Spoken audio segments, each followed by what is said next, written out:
సంవత్సరాల తరబడి ఎన్ని మందులు వాడినా మీ మోకాల నొప్పులు తగ్గట్లేదా? ప్రాణ పెయిన్ క్లినిక్ లో అత్యాధునిక చికిత్స. మొగిలి రేకులు అనేటువంటి ఒక sensational hit serial hero Sagar. Sagar మళ్ళా ఎందుకు సీరియల్స్ గానీ ఆ టీవీ రంగంలో గానీ మళ్ళీ ఎందుకు he is not back into that? Mogali Rekulu చేసిన తర్వాత మంజునాథ్ నాయుడు గారు, బిందు నాయుడు గారు ఒక సీరియల్ ప్లాన్ చేశారు. మిస్టర్ పర్ఫెక్ట్ లో character one of second lead అని అనుకున్నారు. తర్వాత ఎందుకో తెలియకుండానే అక్కడ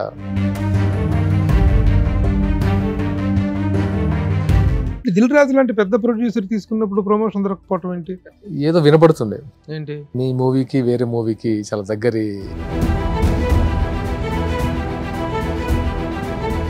ఆయన ఎప్పుడు కలిసా పవన్ కళ్యాణ్? కళ్యాణ్ గారి ఇంటికి వెళ్ళాం. ఏ సీరియల్ అన్నారు? మొగలి రేకులు అంటే ఓహో మీరా అని టక్మని లేచారు. కళ్యాణ్ గారు ఏంటి ఇలా మాట్లాడుతున్నారు? ప్రచార కార్యదర్శి అంటే ముందు అసలు స్పోక్స్మెన్ గా మాట్లాడాలి కదా, ఎక్కడ మాట్లాడుతున్నట్టు కనిపిస్తలేదు కదా. కొన్ని ఉంటాయి, ఆ టైం బట్టి మాట్లాడాలి. ఎప్పుడు పడితే అప్పుడు మాట్లాడితే ప్రచారంలో సిద్ధం సభలతోటి ప్రచారంలో జగన్ దూసుకుపోతున్నాడు, దడ పుట్టిస్తున్నాడు కూటమికి అనేటువంటిది ఒక ఇది ఏర్పడింది. ఎంతవరకు నిజం? ఇప్పుడు ప్రత్యర్థి అయినా సరే వాళ్ళు ఎలా ఫైట్ చేయాలో వాళ్ళకి తెలుసు. బట్ కాపు సామాజిక వర్గం మొత్తం కూడాను పవన్ కళ్యాణ్ గారి వెంట నడుస్తుంది ఉంది అనేటువంటి కాన్ఫిడెన్స్ ఉందా? ఆయన కులానికి మాత్రం లాగదు. కాపు సామాజిక వర్గ పెద్దలు పవన్ కళ్యాణ్ దూరం పెట్టడం వెనుక, పవన్ కళ్యాణ్ మీకు రివర్స్ అవ్వటం వెనుక కారణం ఏంటనుకుంటున్నారు? వాళ్ళ దాడి వెనుక ఉన్నటువంటి ఆంతర్యం ఏంటని? అందరికీ అన్ని కావాలంటే కుదరదు సార్. హాయ్, హలో, నమస్తే and welcome to my show from the bottom of the heart in Suman TV, the India's largest digital media platform. ఈ ఇంటర్వ్యూలోకి వెళ్ళబోయే ముందు ఒక చిన్న ఇన్సిడెంట్ ఒకటి చెప్తాను మీకు. ఒకసారి జైబేరీ గెస్ట్ హౌస్లో, జైబేరీ ఇది ఉంది కదా అపార్ట్మెంట్స్, అందులో ఒక పెద్ద ఫంక్షన్ జరుగుతుంది. ఆ ఫంక్షన్ జరుగుతుంటే అక్కడ చాలామంది చిన్న చిన్న కొంతమంది యాక్టర్స్ వచ్చారు. ఈ వచ్చిన జనం అక్కడికి వెళ్ళి ఫోటోగ్రాఫ్లు ఆటోగ్రాఫ్లు తీసుకుంటూ చిన్న హడావుడి కనిపిస్తుంది. ఇంతలో ఉన్నటువంటి సడన్గా ఈ ఉన్న జనం అందరూ పొలమంటూ పరుగులు పెడుతూ ముందుకు వెళ్ళిపోయారు. ఒక వ్యక్తి ముందు ఆగారు. అతని మీద పడి ఫోటోలు, ఆటోగ్రాఫ్లు, సెల్ఫీలు అంటూ చాలా హడావుడి చేస్తున్నాడు. నేను సడన్గా ఈ దూరం నుంచి చూస్తే ఎవరైనా చిరంజీవి గారు వచ్చారా, లేకపోతే పవన్ కళ్యాణ్ వచ్చారా, ఏంటి సడన్గా ఇంత చేంజ్ ఏంటని చెప్పేసి దగ్గరికి వెళ్ళి చూద్దును కదా, ఆ వ్యక్తి ఆటోగ్రాఫ్లు ఇస్తూ ఫోటోలు సెల్ఫీలు దిగుతూ చాలా బిజీగా ఉన్నాడు. తీరా చూస్తే అతను is a super star in TV field. Mogili Rekulu అనేటువంటి ఒక sensational hit serial hero Sagar is none other than. ఏంటి ఒక టీవీ స్టార్కి ఇంత పాపులారిటీయా? అక్కడున్న సినిమా వాళ్ళందరినీ, యాక్టర్స్ అందరినీ వదిలేసి పరుగులు పెట్టారు జనం. రియల్లీ షాక్ అనిపించింది. అలాంటి ఒక పాపులారిటీకి ఉన్నటువంటి సాగర్ ఆ తరువాత మొగిలి రేకుల తర్వాత మరొక సీరియల్ చేయలేదు. But now he is in to films. Shaadi Mubarak అనే ఒక సెన్సిబుల్ సినిమా ఒకటి చేశాడు. ఆ తర్వాత ఇప్పుడు 100 అనేటువంటి ఒక సినిమాతో ప్రేక్షకుల ముందుకు రాబోతున్నాడు. త్వరలో విడుదల కాబోతుంది సినిమా. అయితే ఎప్పుడు టీవీలో కానీ ఇంటర్వ్యూస్లో కానీ కనిపించని సాగర్ని చాలా ప్రయత్నించి పట్టుకురావడం జరిగింది. సాగర్ జీవితంలో చాలా చాలా మంచి విశేషాలు ఉన్నాయి. ఆ విశేషాలు తెలుసుకుందాం. Sagar, welcome. Hi sir, congratulations. Thank you so much. ఎందుకంటే ఈ మధ్య 100 సినిమాని చూడటం జరిగింది సార్. అంటే ఇంకా రిలీజ్ కాకపోయినప్పటికీ కూడాను మీరు వెంకయ్య నాయుడు గారు, భారత మాజీ రాష్ట్రపతి వెంకయ్య నాయుడు గారి గౌరవార్థం ఆయనకి ప్రివ్యూ షో వేసినప్పుడు ఆ సినిమాకి నన్ను కూడా పిలవడం జరిగింది ప్రొడ్యూసర్స్. ఆ సందర్భంగా ఆ సినిమా చూశాను. వెరీ వెరీ బిఫిటింగ్ పర్సనాలిటీ తోటి అంత పోలీస్ ఆఫీసర్ క్యారెక్టర్లో చాలా బాగున్నావు. Thank you sir, thank you. Congratulations. Mogili Rekulu లాంటి సూపర్ డూపర్ హిట్ సీరియల్ తర్వాత సాగర్ మళ్ళా ఎందుకు సీరియల్స్ కానీ ఆ టీవీ రంగంలో కానీ మళ్ళీ ఎందుకు he is not back into that? Mogali Rekulu చేసిన తర్వాత మంజునాథ్ నాయుడు గారు, బిందు నాయుడు గారు ఒక సీరియల్ ప్లాన్ చేశారు. లైక్ ప్రస్థానం కైండ్ ఆఫ్ జానర్లో. నాకు అప్పటికే ఆల్మోస్ట్ 6-7 years టీవీలో వర్క్ చేశాను. మొగిలి రేకులకి అంటే చక్రవాకం అండ్ మొగలి రేకులు కలిపి. చక్రవాకంలో కూడా you are there. Chakravakam ending లోనే వస్తాను. దాంట్లో నెగిటివ్ షేడ్స్ ఉన్న క్యారెక్టర్, తర్వాత హీరో అవుతుంది. తర్వాత మొగలి రేకులు స్ట్రైట్ అవి ఇంకా కాప్ స్టోరీ.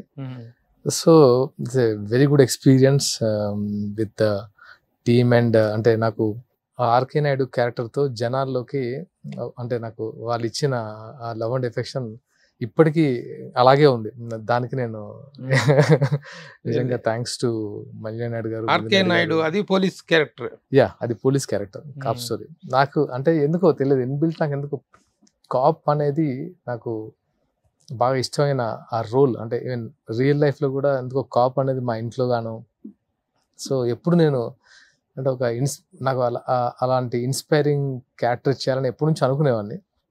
లక్కీగా ఏంటంటే ఆ క్యారెక్టర్ రావడం నాకు డెస్టినీగా ఫీల్ అవుతాను. నాకు నిజంగా నా లైఫ్లోకి ఆర్కే నాయుడు లాంటి క్యారెక్టర్ చేయడం అనేది నేను డెస్టినీగా ఫీల్ అవుతాను. అండ్ దాంతో పాటు గడిచిపోయింది. 6 years గడిచిపోయింది. ఆ టైంలో నాకు డైరెక్టర్ బాబీ గారు ఉన్నారు కదా, మన వాల్తేరు వీరయ్య, రీసెంట్ హిట్. ఆ టైంలో నన్ను కలిశారు. ఇప్పుడు మొగల్ రేకులు చేస్తున్న టైంలోనే సాగర్ గారు, మీరు మా మదర్కి మీరు అంటే చాలా ఇష్టం, మిమ్మల్ని సూర్య అంటుంటారు, ఒకసారి నాకు అందుకే అప్పటి నుంచి మీరు సూర్య అంటే ఏంటి, టీవీ అంటే సూర్య క్యారెక్టర్ సింగం దేంట్లో సింగం చేశారు కదా, యముడు అప్పుడు చేశారు. అవును, అలా తను ఎగ్జైటింగ్ గా చెప్తున్నారు వాళ్ళ మదర్ టీవీలో సూర్య లాంటి సింగం క్యారెక్టర్. సో ఎగ్జైటింగ్ గా చెప్పారు. నేను ఒక మూవీ అనుకుంటున్నాం మేము, మిస్టర్ పర్ఫెక్ట్, దాంట్లో one of the second lead ఉంది, మీరు చేయాలండి అది అంటే. నేను ఫస్ట్ టైం అంటే నాకు అప్పటి వరకు మూవీస్ లోకి వెళ్ళాలని ఆలోచన రాలేదు అసలు. మూవీ దీని తర్వాత ఇది చేయాలి, దీని తర్వాత ఇది చేయాలని ఎప్పుడు నేను ప్లాన్ చేసుకోలేదు. సరే, తర్వాత దశరథ్ గారు వాళ్ళ బ్రదర్ నాకు బాగా పరిచయం. ఒకరోజు దిల్ రాజు గారి ఆఫీస్లో కలిసిన తర్వాత అప్పుడు సరే నేను వన్ డే కూడా నేను సీరియల్ నుంచి బయటకు వచ్చే సిచ్యువేషన్ లేదు. ఆల్మోస్ట్ మాకు మార్నింగ్ 7 to ఈవినింగ్ 7 to 8 అయ్యేది డైలీ సీరియల్ కాబట్టి. సో నేను 15 days వీళ్ళు డేట్స్ అడుగుతున్నారు, ఎలా మేనేజ్ చేద్దాం ఏంటి అనేది. చాలా అంటే మాకున్న టైంలో అది 15 days అనేది చాలా, అంటే మెయిన్ క్యారెక్టర్ కనబడకపోతే టీవీలో చాలా ప్రాబ్లం వస్తుంది. మాకు కూడా ఏంటంటే ఇంత ఫుటేజ్ ఉండేది కాదు. ఈ రోజు షూట్ చేస్తే రేపు టెలికాస్ట్, అంటే మాకు వేరే ఇంకా బ్యాంకింగ్ ఉండదు కాదు. సరే, వాళ్ళు ఏంటంటే ఆపర్చునిటీ వచ్చింది, పెద్ద బ్యానర్, దిల్ రాజు గారి బ్యానర్, సరే మంచి ఎక్స్పోజర్ వస్తుంది ఆల్రెడీ మీకు తెలుసు కాబట్టి అని. ఏ సినిమా? Mister perfect. సో దానికి చాలా కష్టంగా డేట్స్ అడ్జస్ట్ చేశారు వాళ్ళు, చాలా కష్టంగా. ఆ టైంలో ఆ 15 days నేను కనబడిపోయేసరికి కూడా చాలా మంది చాలా రకాల అంటే మానేశాడు, తీసేశారని ఎప్పుడు అనుకోలేదు. లక్కీగా మానేశారా లేకపోతే ఏమైంది ఏంటి ఇలాంటి చర్చలు జరిగాయి. నాకు ఎందుకు అది కొంచెం బ్యాడ్ ఎక్స్పీరియన్స్ లా ఫీల్ అయ్యా. అంటే నేను చేసి వచ్చిన తర్వాత నేను అనుకున్న క్యారెక్టర్ సరే చూసారా, మీకే అలా అనిపిస్తే అంటే అది శివాజీ అనే క్యారెక్టర్, ప్రభాస్ గారి ఫ్రెండ్ క్యారెక్టర్. అదేంటంటే బేసిక్ గా వన్ ఆఫ్ సెకండ్ లీడ్ అని అనుకున్నారు. తర్వాత ఎందుకో తెలియకుండానే అక్కడ అంటే నాకు ఒక ఎక్స్పీరియన్స్, బ్యాడ్ ఎక్స్పీరియన్స్. అప్పటి వరకు నాకు సినిమా చేద్దామని ఆలోచన లేదు. చేసి ఇంత వర్స్ట్ ఎక్స్పీరియన్స్ ఏంటి అని ఒక చిన్న అది ఉంది. వచ్చిన వెంటనే ఇక్కడ మొగలి రేకులో జనరేషన్ చేంజ్, అంటే ఆర్కే నాయుడు కాస్త ఇంకొక జనరేషన్ షిఫ్ట్ అయిపోతున్నాం. ఏం లేదు, మళ్ళీ నిలబెట్టాలి ఇప్పుడు ఈ క్యారెక్టర్ అని అప్పుడు మున్నా క్యారెక్టర్ చేశాం వాళ్ళతో. అంటే అఫ్ కోర్స్ ఇంకా సెకండ్ జనరేషన్ కూడా నేనే హీరో మున్నా క్యారెక్టర్తో. అది ఒక 3 years. మళ్ళీ 3 years తర్వాత మాత్రం నాకు అప్పుడు అనిపించింది ఇక సీరియల్స్ చేద్దాం. అంటే ఎప్పుడైతే ఆ ఎక్స్పీరియన్స్, బ్యాడ్ ఎక్స్పీరియన్స్ ఉందో సీరియల్స్ చేద్దాం, డెఫినెట్గా సినిమా చేద్దాం, కష్టమైనా సరే సినిమా చేద్దాం అనుకున్నాను. సో అలాగా నేను సినిమా కసితో సినిమా మళ్ళీ అంటే చేయకూడదా మనం, అంటే అది చేయొచ్చు కదా అనే ఫీలింగ్ వచ్చింది.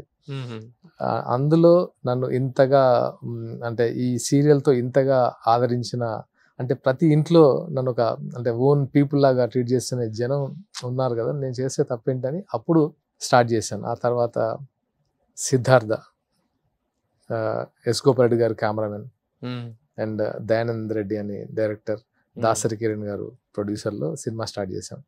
ఆ తర్వాత షాది ముబారక్ తర్వాత ఇది. ఆ సినిమా ఏంటది? First cinema Siddhartha. ముందు సినిమా సిద్ధార్థ. అంతకు ముందు కూడా ఒక మూవీ స్టార్ట్ అయింది, but that is also not a good experience. కానీ మొగలి రేకులు అనేటువంటిది కేవలం టీవీ జర్నీ అనేటువంటి టీవీ యాక్టర్ గా జర్నీ అనేటువంటి 6 years. కానీ ఇప్పటికి 16 years అయింది. అంటే నేను still you are continuing as star, ఎందుకంటే అదే సీరియల్ మళ్ళీ రిపీటెడ్ గా వస్తుంది. ఆల్మోస్ట్ అది 15 years నుంచి కంటిన్యూ వస్తుంది. అంటే నన్ను జనాలు మర్చిపోకుండా చేస్తుంది రాంగా చెప్పాలి. అంటే ఫస్ట్ జెమినీలో టెలికాస్ట్ అయింది, తర్వాత రీటెలికాస్ట్ కూడా జెమినీలోనే, తర్వాత ఇప్పుడు ఈటీవీలో వస్తుంది. ఈటీవీలో వస్తుంది, ఈటీవీ ప్లస్ అనుకుంటా, ఈటీవీ దాంట్లో వస్తుంది.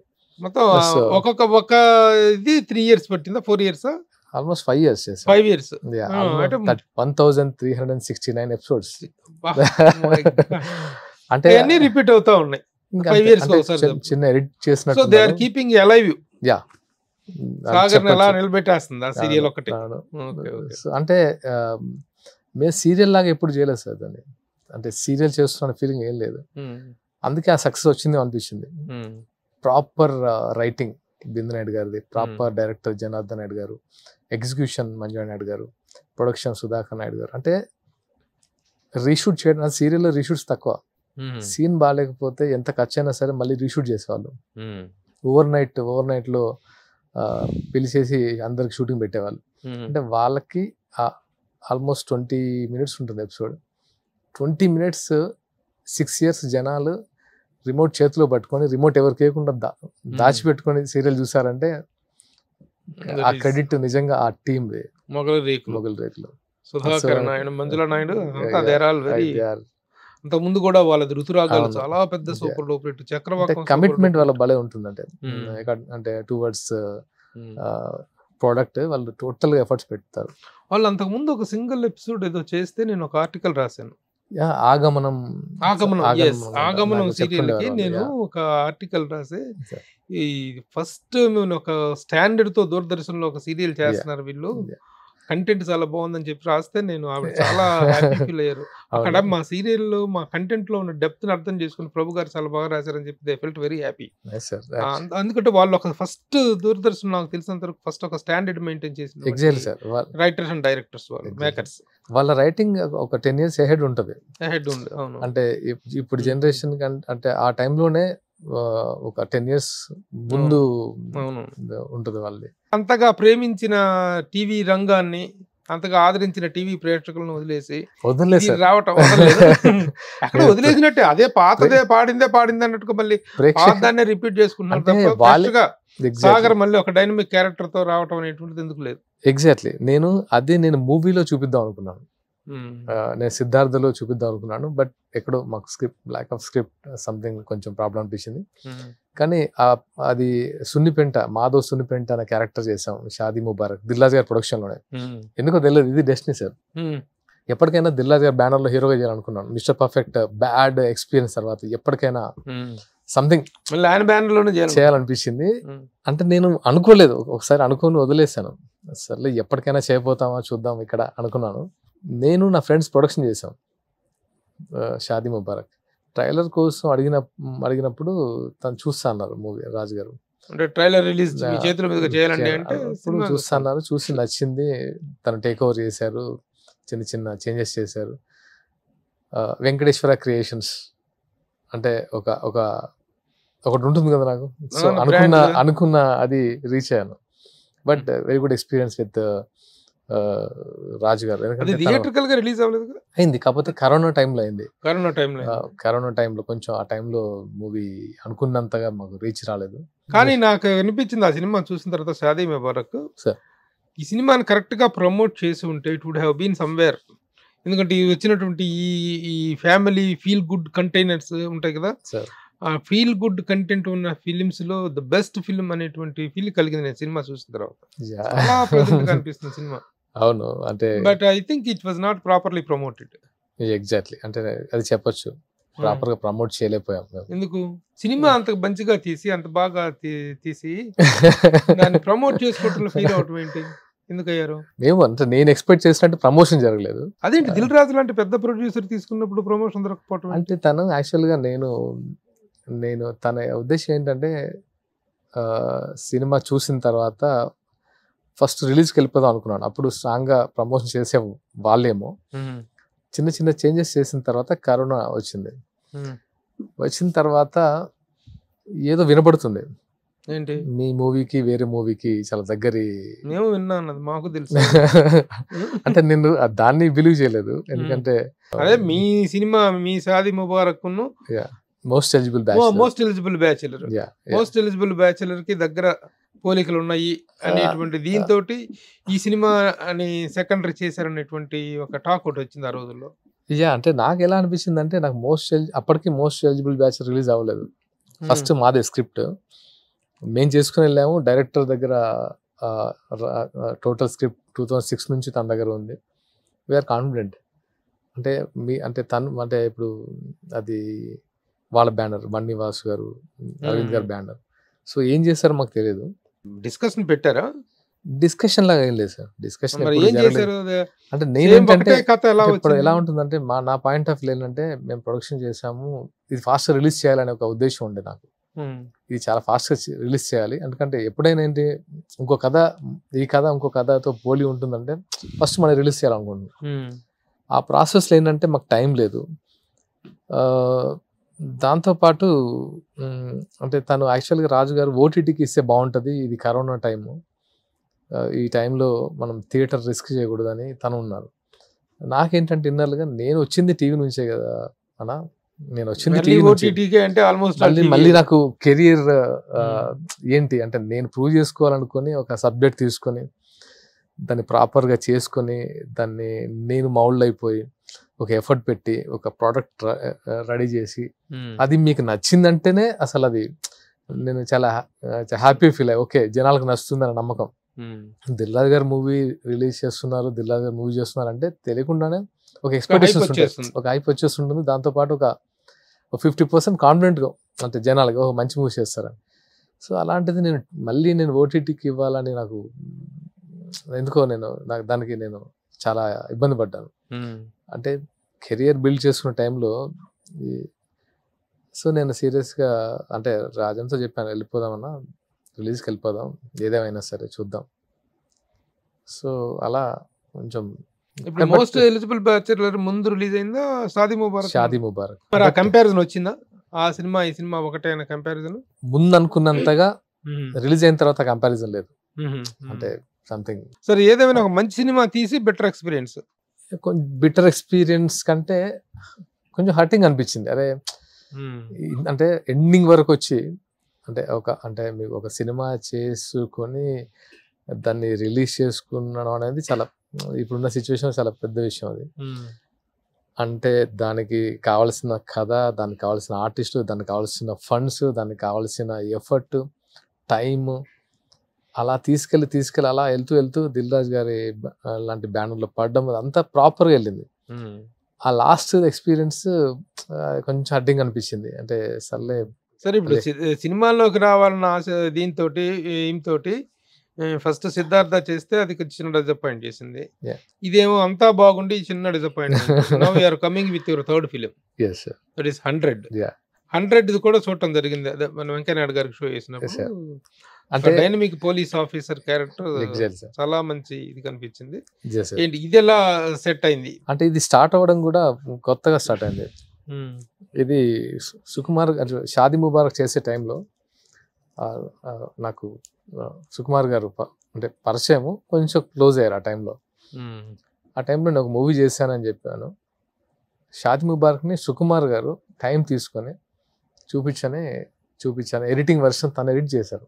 ఇది రీషూట్ చేయండి, ఇది అంటే చాలా మంచి సీన్స్ మాకు మళ్ళీ అంటే తనకున్న ఎక్స్పీరియన్స్ మంచి సీన్స్ మేము చేసాము. That is a very good experience. ఆ టైంలో నేను నెక్స్ట్ చేద్దాం అంటే నాకు షాదీ ముబారక్ తర్వాత నాకు మూవీ చేయాలి, ఏం చేద్దాం అనుకున్న టైంలో నాకు ఈ జర్నీలో చాలా మంది పోలీస్ ఆఫీసర్స్ పరిచయం అయ్యారు. అండ్ దాంతోపాటు వాళ్ళతో మంచి రిలేషన్ ఉంది, అంటే రెగ్యులర్గా కలిసే రిలేషన్. సాయంత్రం నేను మొగల్ రేకుల నుంచి వచ్చి నేను చిక్కడపల్లిలో ఉండేవాడిని. చిక్కడపల్లి పోలీస్ స్టేషన్ ఏసీపీగా చక్రపాణి గారు అని ఉండేవారు. దాని బ్యాక్ సైడే నా హౌస్. సో రెగ్యులర్గా కలిసేవాళ్ళం, రెగ్యులర్గా మాట్లాడుకునే వాళ్ళం. ఎక్స్పీరియన్స్ విత్ క్రైమ్ గురించి, దాని గురించి ఎక్స్పీరియన్స్లు. అంటే నాకు మోరో సీరియల్తో పాటు బయట కూడా అవే వాళ్ళే ఫ్రెండ్స్ వల్ల చాలా ఎక్కువ తెలుసుకోవడానికి స్కోప్ ఉండేది.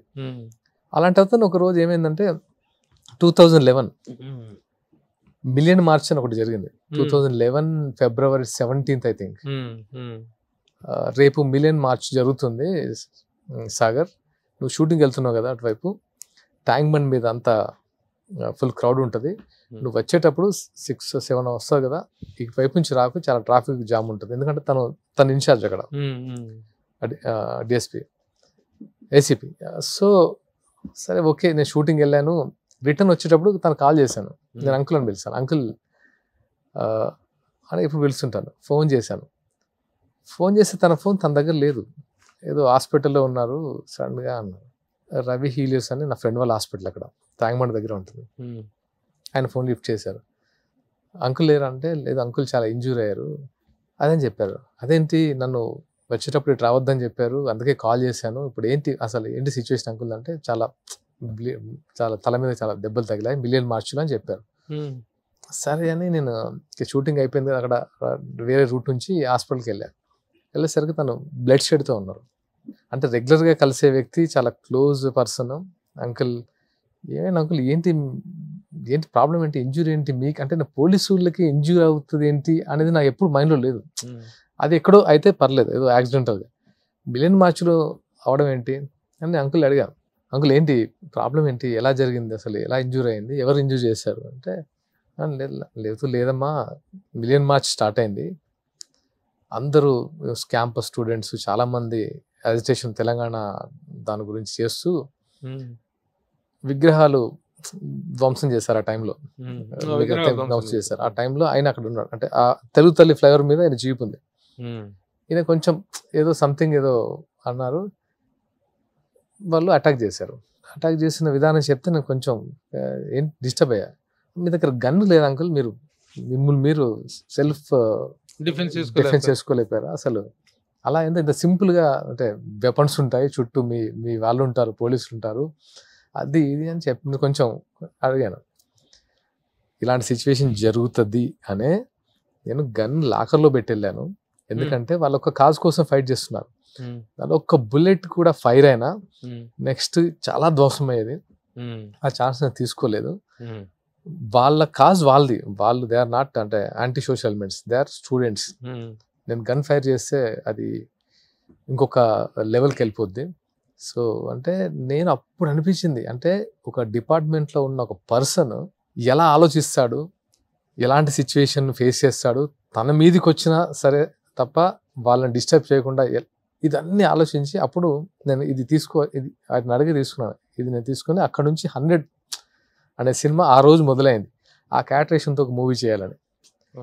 సో ఆయన తర్వాత రెగ్యులర్ కలిస్తే తనతో తన ఆఫీస్లో, మేము పోలీస్ అంటే ఏం ఎక్స్పెక్ట్ చేస్తాం, గన్నులు, AK-47, డబుల్ బ్యారల్ ఇవన్నీ అనుకుంటాం. ఒక భగవద్గీత ఉంటుంది, ఖురాన్ ఉంటుంది, బైబిల్ ఉంటుంది. తను వితౌట్ వెపన్ తను చూపిస్తాను. ఎప్పుడు భగవద్గీత శ్లోకాలు పంపిస్తుంటారు నాకు, ఖురాన్లో ఇట్లాంటిది ఉందని చెప్తుంటారు. అంటే పీపుల్ని సపోజ్ ఒక ఇష్యూ వస్తే పీపుల్ని గన్నుతో భయపెట్టకుండా సంథింగ్ వాళ్ళు మోటివేట్ చేసి, వాళ్ళు ఇప్పుడు హిందువులకు ఒకలాగా, ముస్లింలకు ఒకలాగా, క్రైస్తవులకు ఒకలాగా, ఇది కాదు కదా సొసైటీలో మనం ఎలా ఉండాలి, అలా ఒక ప్రీస్ట్ లాగా చెప్పేవారు. సో ప్రాబ్లమ్స్ చాలా సింపుల్ గా సాల్వ్ చేశారు. చాలాసార్లు నేను చూశాను, సంథింగ్ ఇస్ డిఫరెంట్, అసలు క్యారెక్టర్ డిఫరెంట్ గా ఉంది అనిపించింది. సో దాన్ని మెయిన్ క్యారెక్టరేషన్ గా తీసుకొని, అంటే అంత తీసుకోలేదు, కొంతమంది ఇంకో 2-3 పోలీస్ ఆఫీసర్ చెప్పిన ఇన్సిడెంట్ ని ఇలా చేసుకుని ప్లాన్ చేసుకుని చేశాను. ఇది అనుకోకుండా ఒకసారి ఇన్స్పిరేషన్ తీసుకున్నాను, అలా చేసింది 100. ఇది ఒకసారి నేను సుకుమార్ గారికి వాళ్ళ ఇంట్లో భోజనం చేస్తున్నప్పుడు చెప్పా, ఇలా అనుకుంటున్నా అంటే ఎక్స్ట్రాడినరీ ఉంది సాగర్, అసలు నేను ఎప్పుడు ఇలాంటివి కొత్తవి ట్రై చేయను. ఎప్పటి నుంచి తన కథ అడుగుతుండేవాడిని సుకుమార్ గారిని, నాకు ఎలాంటి కథ సెట్ అవుతుందనా, ఇలాంటి చెప్పండి మీరు, నేను చేయాలనుకుంటున్నాను నెక్స్ట్ అదంటే, మీ దగ్గర కథ పెట్టుకుని నన్ను అడుగుతావేంటి, ఇది చేయి చాలా బాగుందన్నారు. 3-4 days తర్వాత తను సైమా అవార్డ్స్కి ఎప్పుడు వెళ్ళారు ఫ్యామిలీతో. 4 days తర్వాత నాకు ఫోన్ చేశారు అక్కడ నుంచి, మలేషియా అక్కడ నుంచి ఫోన్ చేసి, ఆ కథ రిజిస్టర్ చేసావా అని అడిగారు. నన్ను హాంట్ చేస్తుంది ఆ కథ రిజిస్టర్ చేసావా అంటే, అప్పటి వరకు నేను చెప్పి మర్చిపోయాను, నాకు కథ రాయడం తెలియదన్నా అని చెప్పారు. 25 పేపర్స్ అది ఉంటుంది, నీకు నచ్చినట్టు నాకు ఏదైతే చెప్పావో అది పేపర్ మీద పెట్టేసి చెప్పి రిజిస్టర్ చేసి అన్న. సో అలా ఆ కథని రాసి రిజిస్టర్ చేసి సంథింగ్ అనుకున్నప్పుడు అలా యాక్చువల్ అది అక్కడే చేయాలి. సంథింగ్ ఆ పుష్ప ఆ టైంలో బిజీగా ఉండాలి. సుకుమార్తో ఎలా పరిచయం? సుకుమార్తో అంటే ఇండస్ట్రీలో ఉన్నాము, నన్ను ఆది పినిషెట్టి క్యారెక్టర్ గారికి అనుకున్నారు రంగస్థలంలో. దీనికి రంగస్థలంలో ఆది పినిషెట్టి గారి క్యారెక్టర్ ఉంది కదా, రామ్ చరణ్ గారి బ్రదర్, రామ్ చరణ్ గారు నాకు కాల్ చేశారు, మేనేజర్ సంథింగ్, మీరు ఆఫీస్కి రమ్మంటున్నారు అంటే సరే ఓకే. తర్వాత మళ్ళీ చెప్తా ఉన్నారు, ఇలా ఇలా ఒక 2-4 టైమ్స్ అయింది. తర్వాత సుకుమార్ గారు కలిసినప్పుడు చెప్పారు, నేను అనుకున్నాను మిమ్మల్ని క్యారెక్టర్, అప్పుడు ఎందుకో సెట్ అవ్వలేదు అంటే సరే ఓకే. అలా పరిచయం అయింది. ఈ లోపు నాకు కామన్గా వాళ్ళ ఫ్యామిలీ ఫ్రెండ్స్, కామన్ ఫ్రెండ్స్ ఉన్నారు, అలా కొంచెం ఆ క్యారెక్టర్ అనుకున్నప్పటి నుంచి పరిచయం. సరే ఓకే. ఇప్పుడు ఆయన దీంతో ఇన్స్పిరేషన్ తో ఈ కథ తయారు చేసుకుంటా. అంటే ఆ ఇన్సిడెంట్ ఒకటి, రియల్ పోలీస్ ఆఫీసర్ ఇన్సిడెంట్స్ ఒకటి, అవన్నీ రాసి పెట్టాను. అది నా ఇప్పుడు డైరెక్టర్ ఉంది కదా, 100 డైరెక్టర్. ఈ 100 డైరెక్టర్ పేరేంటి? శశిధర్. ప్రొడ్యూసర్స్ నా ఫ్రెండ్స్, వేరే ఫ్రెండ్స్, సుధాకర్ గారు అండ్ రమేష్ గారు, వెంకీ గారు అండ్ తారక రామన్. మ్యూజిక్ ఎవరు చేశారు? హర్షవర్ధన్ రామేశ్వర్, యానిమల్ చేశారు కదా, యానిమల్ చేసిన మ్యూజిక్ డైరెక్టర్. అండ్ శ్యామ్ గారు కెమెరామెన్, శ్యామ్ కే నాయుడు కెమెరామెన్. ఆ డైరెక్టర్ చిన్న గారు, వెరీ గుడ్ టెక్నీషియన్స్. అంటే దీనికి బడ్జెట్ దగ్గర ఎక్కడ ప్రొడ్యూసర్స్ అసలు ఆలోచించలేదు, అందరికి ఒక కథ విన్నప్పుడే కాన్ఫిడెన్స్ వచ్చింది. అండ్ విజయ్ మాస్టర్, ఆయనతో నాకు చాలా మంచి ఫైట్స్ ఇంత సింపుల్ గా చేయొచ్చా అనేది నేను విజయ్ మాస్టర్ దగ్గర నుంచి నేను చాలా బాగా చేయించారు. ముఖ్యంగా పోలీస్ ఆఫీసర్ గెటప్ లో ఉండాల్సిన స్టిఫ్నెస్, ఆ బాడీ మెయింటెనెన్స్, ఆ యాటిట్యూడ్ చాలా బాగా పోర్ట్రే చేయగలరు. కంగ్రాచులేషన్స్. ఎప్పుడు రిలీజ్? May 1st వీక్ అనుకుంటున్నాం సార్. సో మొత్తానికి 3వ సినిమా రెడీగా ఉంది. 100 టైటిల్ ఏంటి? టైటిల్ అనేది అంటే మనకు స్క్రీన్ మీద పడేది 100. The 100. సో ఇది సినిమా రిలీజ్ అయిన తర్వాత తెలుస్తుంది సార్. ఎందుకంటే ఈ 100 అనేది ఒకటి చెప్పగలను సార్, మన లైఫ్ లో, అంటే మీరు చూస్తారు కాబట్టి మీకు అర్థమై ఉంటది, ప్రతి ఒక్క లైఫ్ లో 100 లేకుండా లైఫ్ ఉండదు సార్. ఏదో ఒక రోజు ఈ వెపన్ నా దగ్గర ఉంటే బాగుండేది, ఈ వెపన్ నా దగ్గర ఉంది అన్న విషయం మర్చిపోతారు. 100కి అంత పొటెన్షియల్ ఉంది. 100 అంటే పోలీస్ డైల్ 100 కాదు, పోలీసులకి 100 డైల్ చేస్తాం కదా, లేదు సార్, డైల్ 100 కాదు. దీనికి తమిళ సినిమాకి, తమిళ్లో ఉంది డైల్ 100 అని, సంబంధం లేదు అసలు, సంబంధం లేదు. It's a universal weapon. అంటే దాని గురించి ఎక్కువ చెప్తే ఓపెన్ అయిపోతుందని చెప్పట్లేదు, బట్ ఎస్పెషల్లీ అంటే ఇప్పుడు చూస్తున్నాం కదా సార్, ఇంటి నుంచి అడుగు తీసి బయట పెడితే ఎలాంటి సిచ్యువేషన్స్ ఫేస్ చేస్తాం, ఆఫీస్కి వెళ్తాము, బిజినెస్ చేస్తాం, అంటే మేల్ అయినా ఫీమేల్ అయినా, ఇంట్లో కూర్చున్నా కూడా ఈ ఫోన్ ఉంటే, ఈ ఫోన్తో మన లైఫ్ మన సేఫ్ అనుకుంటాం, కానీ సేఫ్ కాదు. ఇది ప్రతిదీ ఎక్కడో దగ్గర స్టోర్ అయ్యి మన లైఫ్ ను ఓపెన్ చేసి పెడుతుంది. సో అంత అది that is the concept. Okay. టీవీలో చాలా అద్భుతమైనటువంటి రెస్పాన్స్ ఉన్న టైంలో సినిమాలోకి వచ్చేసి సినిమాలు చేయాలని పట్టుదలతో, సినిమా హీరోగా స్టాండ్ అవ్వాలన్నటువంటి పట్టుదలతో you have come out. So third venture ఇది. అద్భుత విజయాన్ని సాధించాలి, ఎందుకంటే సినిమా కూడా బాగుంది. నేను యాక్చువల్గా ఏంటంటే, నేను ఆ రోజు వెంకయ్య నాయుడు గారి దగ్గరికి వెళ్ళినప్పుడు, అంటే ఆ ధైర్యం ఎందుకు వచ్చిందంటే, మన కాన్సెప్ట్ మీద మనకున్న దమ్ము. ఫస్ట్ థింగ్, ఆయన ఉపరాష్ట్రపతి మాన్యశ్రీ వెంకయ్యనాయుడు గారు, అలాంటి వాళ్ళతో రిలీజ్ చేయించాలంటే ఫస్ట్ ఆయనకు తెలియాలి సినిమా ఏంటో. వెళ్ళి అడిగాం, మీలాంటి వాళ్ళు చెప్తేనే దీనికి ఒక ఎక్స్పోజర్ ఉంటుంది, పరిచయం ఉంది. అంటే తను సినిమా కాన్సెప్ట్ ఏంటన్నారు. కాన్సెప్ట్ ఏం లేదు సార్, మీరు సినిమా చూడండి, నచ్చితేనే దీని గురించి మీరు మాట్లాడండి, దీన్ని నలుగురికి మీకు ప్రమోట్ చేయండి అని చెప్పాను. అంత కాన్ఫిడెంట్ గా చెప్పేసరికి తను సరే, నేను పెన్ డ్రైవ్ ఇద్దాం అనుకున్నాను, షో ఏమని చెప్పారు. సరే షో వేసాం. అది ఆ ఎక్స్పీరియన్స్ ఎలా మాట్లాడారో మీకు తెలుసు. అవును. సో ట్వీట్ గొప్ప మాట్లాడారు, ట్వీట్ కూడా చేశారు, నేను ఎక్స్పెక్ట్ చేయలేదు. ట్వీట్ కూడా చేశారు. సో అది ఒక అంటే సినిమాకే కాదు, అంటే మంచి సినిమా చేస్తే మనకి ఎలాంటి స్ట్రెంత్ వస్తుంది అనేది అనిపించింది. నేను కూడా పర్సనల్ గా సినిమా చూశాను కాబట్టి ఇప్పుడు మన ఇంటర్వ్యూ జరుగుతుంది. Thank you. సాగర్ తో మాట్లాడాలి, చాలా సాగరం అంత అనుభవాలు ఉన్నాయి. దగ్గర కొన్ని ఫోటోలు ఉన్నాయి నా దగ్గర, ఆ ఫోటోలు చూపిస్తా. ఏ ఫోటో ఏంటి, ఎప్పటిది, ఆ కేసుని ఏంటి, ఆ వ్యక్తులతో ఎలాంటి పరిచయం, అవన్నీ ఒకసారి నాకు చెప్పాలి. బాగుంటుందా? Play the photos please.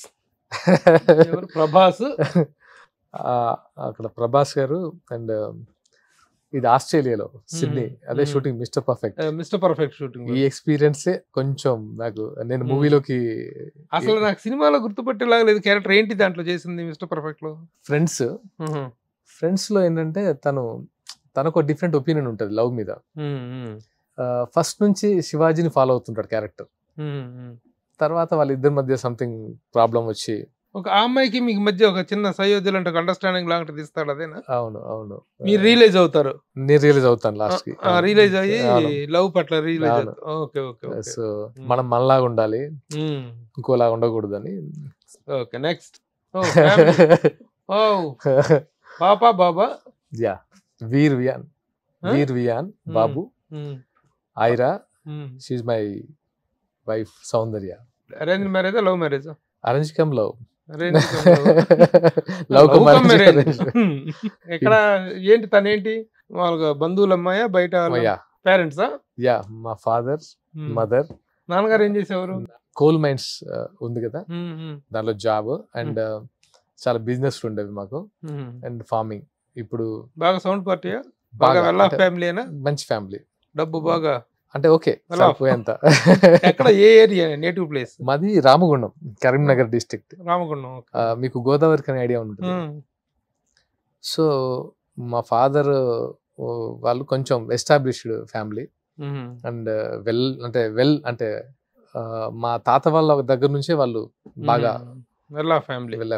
అంటే యాక్చువల్ గా టీవీ సీరియల్స్ లోను సినిమాలను సంపాదించాల్సిన అవసరమే లేదు, ఉన్నారు వెల్ ఆఫ్. అప్పుడంత వెల్ ఆఫే. అంటే ఇది ఒక పెద్ద, ఇప్పుడు ఒక సింగిల్ ఎపిసోడ్ లో చెప్పలేని లైఫ్ అది. చాలా ప్రాబ్లమ్స్ ఫేస్ చేశారు. అంటే తను అంటే కమ్యూనిజం ఎక్కువ వెళ్ళిపోయేసరికి, అంటే వెళ్ళిపోయారు తను. నాన్నగారు కమ్యూనిస్ట్ బ్యాక్ డ్రాప్ ఉందా? Back drop. తను బాగా సాక్రిఫైస్ చేశారు లైఫ్ నా గురించి. సో అదొకటి చెప్పగలను. తర్వాత కమ్యూనిస్ట్ ఉద్యమాల్లో బాగా యాక్టివ్ రోల్. కమ్యూనిస్ట్ ఉద్యమాల్లో యాక్టివ్ రోలు. దాన్ని అంటే ఇన్సిడెంట్స్ తను ఎలా తీసుకెళ్ళాయంటే మావోయిజం వైపు తీసుకెళ్ళాయి. అంటే ఆయన అనుకున్నది వేరు, సొసైటీ కోసం ఆయన అనుకున్నది వేరు. అప్పుడున్న పొలిటికల్, అప్పుడున్న పోలీస్, అప్పుడున్న ఇదంతా ఆయన ఇంకొక రూట్ తీసుకెళ్ళాయి. అంటే తెలియకుండానే, అంటే ఎప్పుడు ఆయనకు అది ఇంట్రెస్ట్ తక్కువ, కాకపోతే ఏంటంటే వెళ్ళాల్సిన సిచ్యువేషన్ అది. సో తను కొంచెం స్ట్రగుల్ బాగా ఫేస్ చేశారు. అయితే చాలా కేసులు కూడా ఉంటాయి మావోయిస్టులకు సంబంధించినటువంటి. 2001-2 వరకు కూడా నేను పుట్టినప్పటి నుంచి ఆల్మోస్ట్ 25 years వరకు కూడా తను బాగా, అంటే మా లైఫ్ లో చాలా డిఫరెంట్ ఫేజ్ అది, డిఫికల్ట్ ఫేజ్. ఆ తర్వాత నేను, అంటే ఆయన బాగా, అంటే నన్ను పోలీస్ ఆఫీసర్ చేయాలని తన ఒక డ్రీమ్. చెప్తున్నా కదా, అది డెస్టినీ లాగా నేను యాక్టింగ్ లో, కానీ తను ఏంటంటే ఆర్కే నాయుడు క్యారెక్టర్ తో తీరింది తనకంటే. బట్ తన ఐడియాలజీ చాలా డిఫరెంట్ గా ఉంటుంది నాకు. అందుకే నాకు కళ్యాణ్ గారు నచ్చారనిపిస్తుంది. తన ఐడియాలజీ, ఐడియాలజీ అండ్ కళ్యాణ్ గారి ఐడియాలజీ చాలా దగ్గర అనిపిస్తుంది. అంటే ఏంటంటే కొంచెం రెబలిస్టిక్, అంటే లౌక్యం అలా కాకుండా మొహం మీద కొట్టినట్టు చెప్పడం, రెబలిజం. సో ఏమవుద్ది, దూకే, అంటే ఆయనలో తండ్రిలో ఉన్న రెబలిజం అంటే చెప్పాలంటే ఇండస్ట్రీకి వచ్చిన తర్వాత దాన్ని కంట్రోల్ చేయాల్సి వచ్చింది. ఇండస్ట్రీ లేక ముందు చాలా, అంటే అది ఇప్పుడు ఏంటంటే మన మీద ఆ ఎక్స్పెక్టేషన్స్, లేకపోతే ఫ్యామిలీ పరంగా మనం ఇవ్వాల్సిన రెస్పాన్సిబిలిటీస్ వల్లనూ కొంచెం దాన్ని తొక్కిపెట్టి ఆవేశాన్ని మొగలి రేకులు బిందు నాయుడు గారి కనెక్షన్ కూడా అదే. వాళ్ళు కూడా సేమ్. అంటే మంజులా నాయుడు గారు వేరు, వాళ్ళ సిస్టర్ బిందు నాయుడు గారు అండ్ వాళ్ళ హస్బెండ్ బాలాజీ గారు దే ఆర్ లైక్ ప్రో కమ్యూనిస్టులు. వాళ్ళ ఇంటికి గద్దర్ ఇలాంటి, ఇప్పుడు మాకు కూడా గద్దర్ గారితో ఉండే ఫోటోలు కూడా ఉన్నాయి. Next photo please. ఇది వెంకయ్య నాయుడు గారు మొన్న ఇన్వైట్ చేసినప్పుడు వెంకయ్యనాయుడు గారి వైఫ్ అండ్ ఆ బర్త్డే రోజు. నాకు ఈ ప్రొడ్యూసర్ ఉన్నారు కదా నా ఫ్రెండ్, అంటే ఇప్పుడు 100 producer, one of the producers Ramesh garu. Ramesh గారి రిలేటివ్స్ అనమాట. Relatives and Ramesh garu like one of the closest friend to me, అంటే ప్రొడ్యూసర్. నెక్స్ట్ మెగాస్టార్ చిరంజీవి గారు. ఇది మొన్న పద్మ విభూషణ్ వచ్చినప్పుడు నేను, ఇది కొంచెం పాజ్ చేయండి నేను చెప్తాను. అసలు దీనికి ఒక హిస్టరీ ఉంది యాక్చువల్ గా, ఈ హిస్టరీని చెప్పాలి. నేను స్కూలింగ్ అంతా వేరు సార్, స్కూలింగ్ అంతా ఎన్టీపీసీ FCAలో స్కూల్. తర్వాత చిన్మయ విద్యాలయ, అది ఒక డిఫరెంట్ ఎపిసోడ్. మాకు అది చెప్తాను, ఆ స్కూలింగ్ డిఫరెంట్. ఆ తర్వాత నేను కాలేజ్ అంతా గుంటూరుకి వెళ్ళిపోయాను, సిద్ధార్థ కాలేజ్, మీకు ఐడియా ఉంటుంది చిన్నకొండ్రుపాడులో. లాంగ్ టర్మ్ కి వచ్చేసి గౌతమ్ విజయవాడ. సో సింపుల్ గా చెప్పేస్తాను, మాకు తెలంగాణ అంటే సార్ హీరో అంటే చిరంజీవి గారు ఒకరే. ఇంకా అంటే బై డిఫాల్ట్ చిరంజీవి గారు తెలంగాణలో, అంటే అది అప్పటి నుంచి ఉండేది. ఇప్పుడైనా చాలా అంటే చేంజెస్ వచ్చాయేమో కానీ అందరు యాక్సెప్ట్ చేయడం. అప్పుడు చిరంజీవి గారిని తప్ప వేరే వాళ్ళని యాక్సెప్ట్ చేసే వాళ్ళే కాదు. మేము కాలేజీకి వెళ్ళాం సార్ విజయవాడలో. ఇది ఇన్సిడెంట్ 1997, మీకు ఐడియా ఉంటుంది సార్.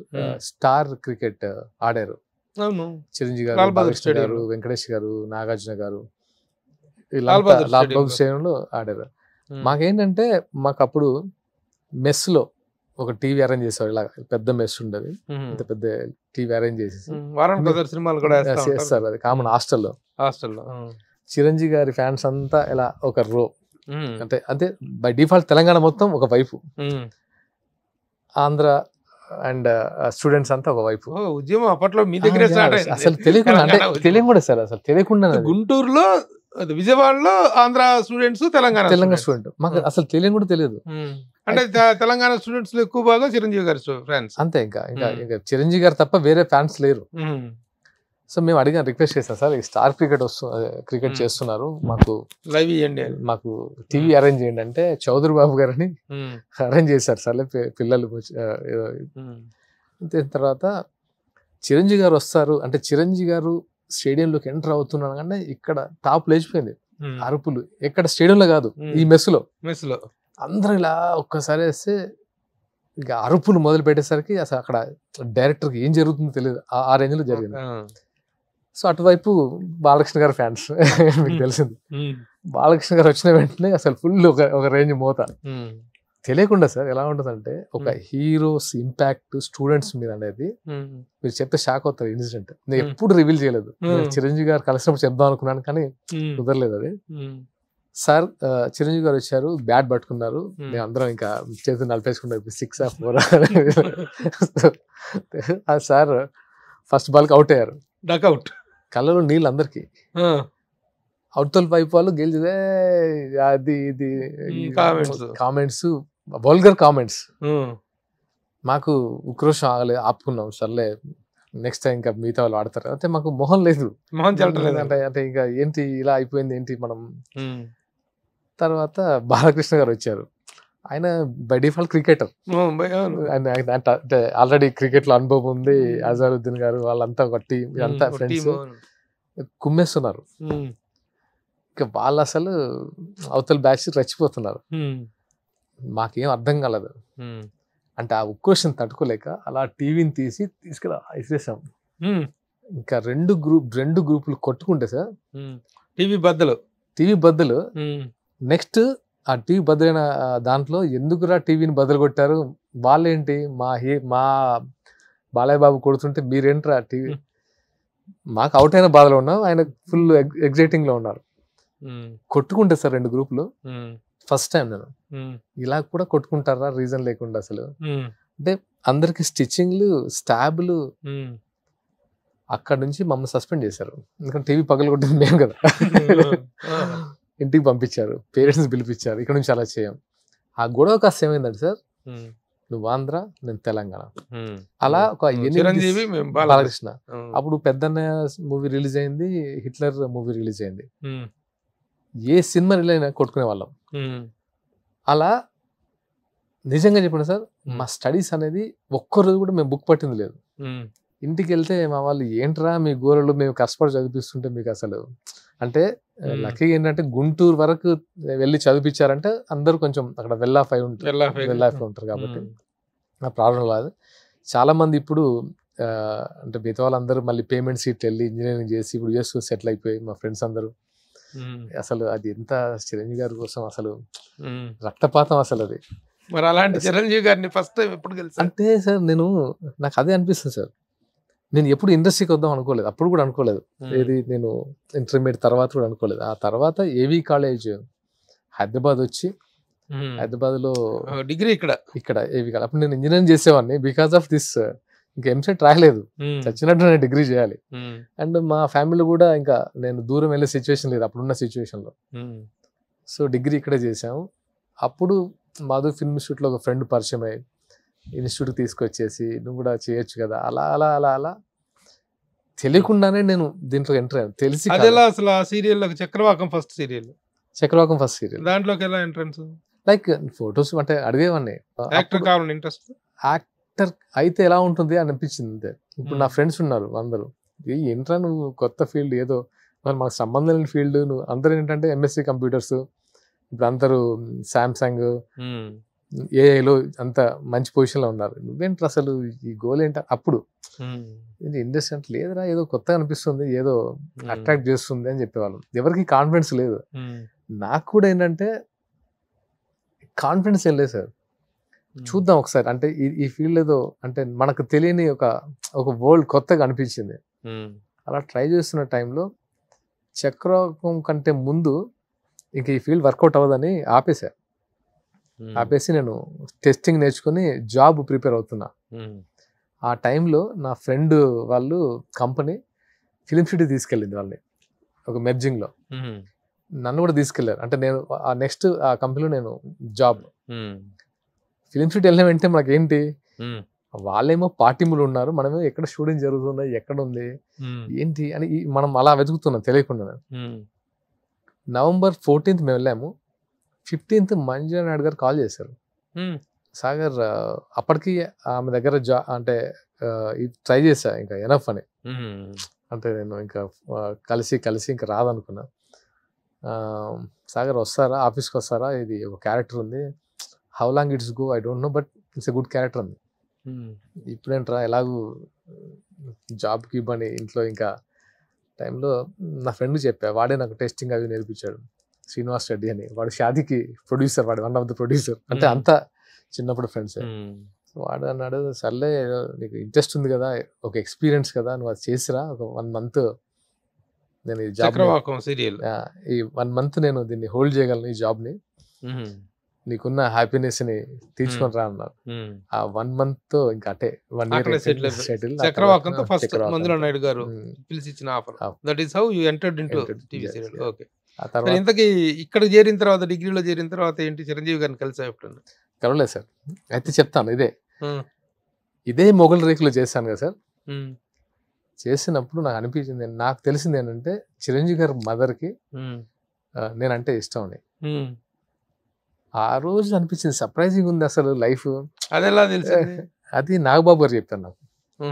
అమ్మ ఎప్పుడు అడుగుతుంటుంది సాగర్ మిమ్మల్ని. ఆయన ఎక్కడ కలిసారు? ఆయన అప్పుడు టీవీ సీరియల్ చేస్తుండేవారు. అంటే నేను ఒక స్లాట్ 8:30 స్లాట్ నాది, 9 to 9:30 స్లాట్ సార్ది ఒక నాగబాబు గారు. సో మొగిలి రేకుల సీరియల్ ద్వారా చిరంజీవి గారు మదులుతున్నారు, అది ఎప్పుడు ఉంటే కలుద్దాం, ఫాలో అవుతుంటారు. అప్పుడు ఫస్ట్ కలిసింది ఎక్కడ అంటే రామ్ చరణ్ గారు మ్యారేజ్ లో. నన్ను నాగబాబు గారు తీసుకెళ్లి అంజనమ్మ గారి పక్కన కూర్చోబెట్టి, అప్పుడు ఫస్ట్ టైం మా మధ్య ఇంటరాక్షన్, కూర్చొని చాలాసేపు మాట్లాడారు. అసలు చాలా అంటే ఎలా అనిపించింది అంటే ఓన్ పీపుల్తో ఉండే ఒక ఎఫెక్షన్ ఆమె చూపించారు. తర్వాత చాలాసార్లు నేను అంజమ్మ గారిని కలిశాను, కలుస్తూనే ఉన్నాను. కానీ ఎప్పుడు చిరంజీవి గారిని, పవన్ కళ్యాణ్ గారిని కలుస్తాను నేను అనలేదు. ఎందుకంటే నాకు ఆమెతో ఉండే బాండ్ ఎలా అనిపించింది చిన్నప్పటి నుంచి ఇంటర్మీడియట్ అది కాదు, కాలేజీలో స్కూల్ నుంచి ఎన్నిసార్లు సస్పెండ్ అవ్వటం ఇదన్నిటి వెనకాల ఉన్నది చిరంజీవి గారే కదా. మరి ఆ ఫ్యామిలీతో వాళ్ళ మదర్తో అంత ర్యాప్ ఏర్పడినప్పుడు ఎందుకో చిరంజీవి గారిని కలవాలని ఎందుకు అనిపించలేదు? అంటే నేను ఎప్పుడు అడగలేకపోయాను. ఎందుకంటే ఎలా ఉంటుందంటే అడ్వాంటేజ్ తీసుకోవడమా ఇవన్నీ, అంటే అడ్వాంటేజ్ తీసుకున్నట్టు ఉంటదేమో అని ఎప్పుడు ఆవిడని అడగలేదు. అండ్ నాకు కూడా ఏంటంటే చిరంజీవి గారి మదర్తో ఉన్న బాండ్ని కళ్యాణ్ గారు బయటకి చెప్పేంత వరకు నేను ఎప్పుడు బయట చెప్పలేదు. ఓహో. పవన్ కళ్యాణ్ గారు ఆయనగా మా అమ్మ అని ఆయన బయటకు రిలీజ్ చేసిన తర్వాత నేను అప్పుడు, ఎందుకంటే ఆయన ఎప్పుడు కలిసావు పవన్ కళ్యాణ్? అదొక స్టోరీ. అది అంటే ఇది అనుకోకుండా ఇదంతా ఏది నేను ప్లాన్ చేసుకొని కలవాలని అనుకోలేదు. కానీ కలవాలని ఇష్టం ఉండేది, కళ్యాణ్ గారిని కలవాలని. ఎందుకంటే నాకు గద్దర్ గారు పరిచయం. కాదు, పవన్ కళ్యాణ్ గారితో ఒక ఫోటో ఉంది, I want to play that.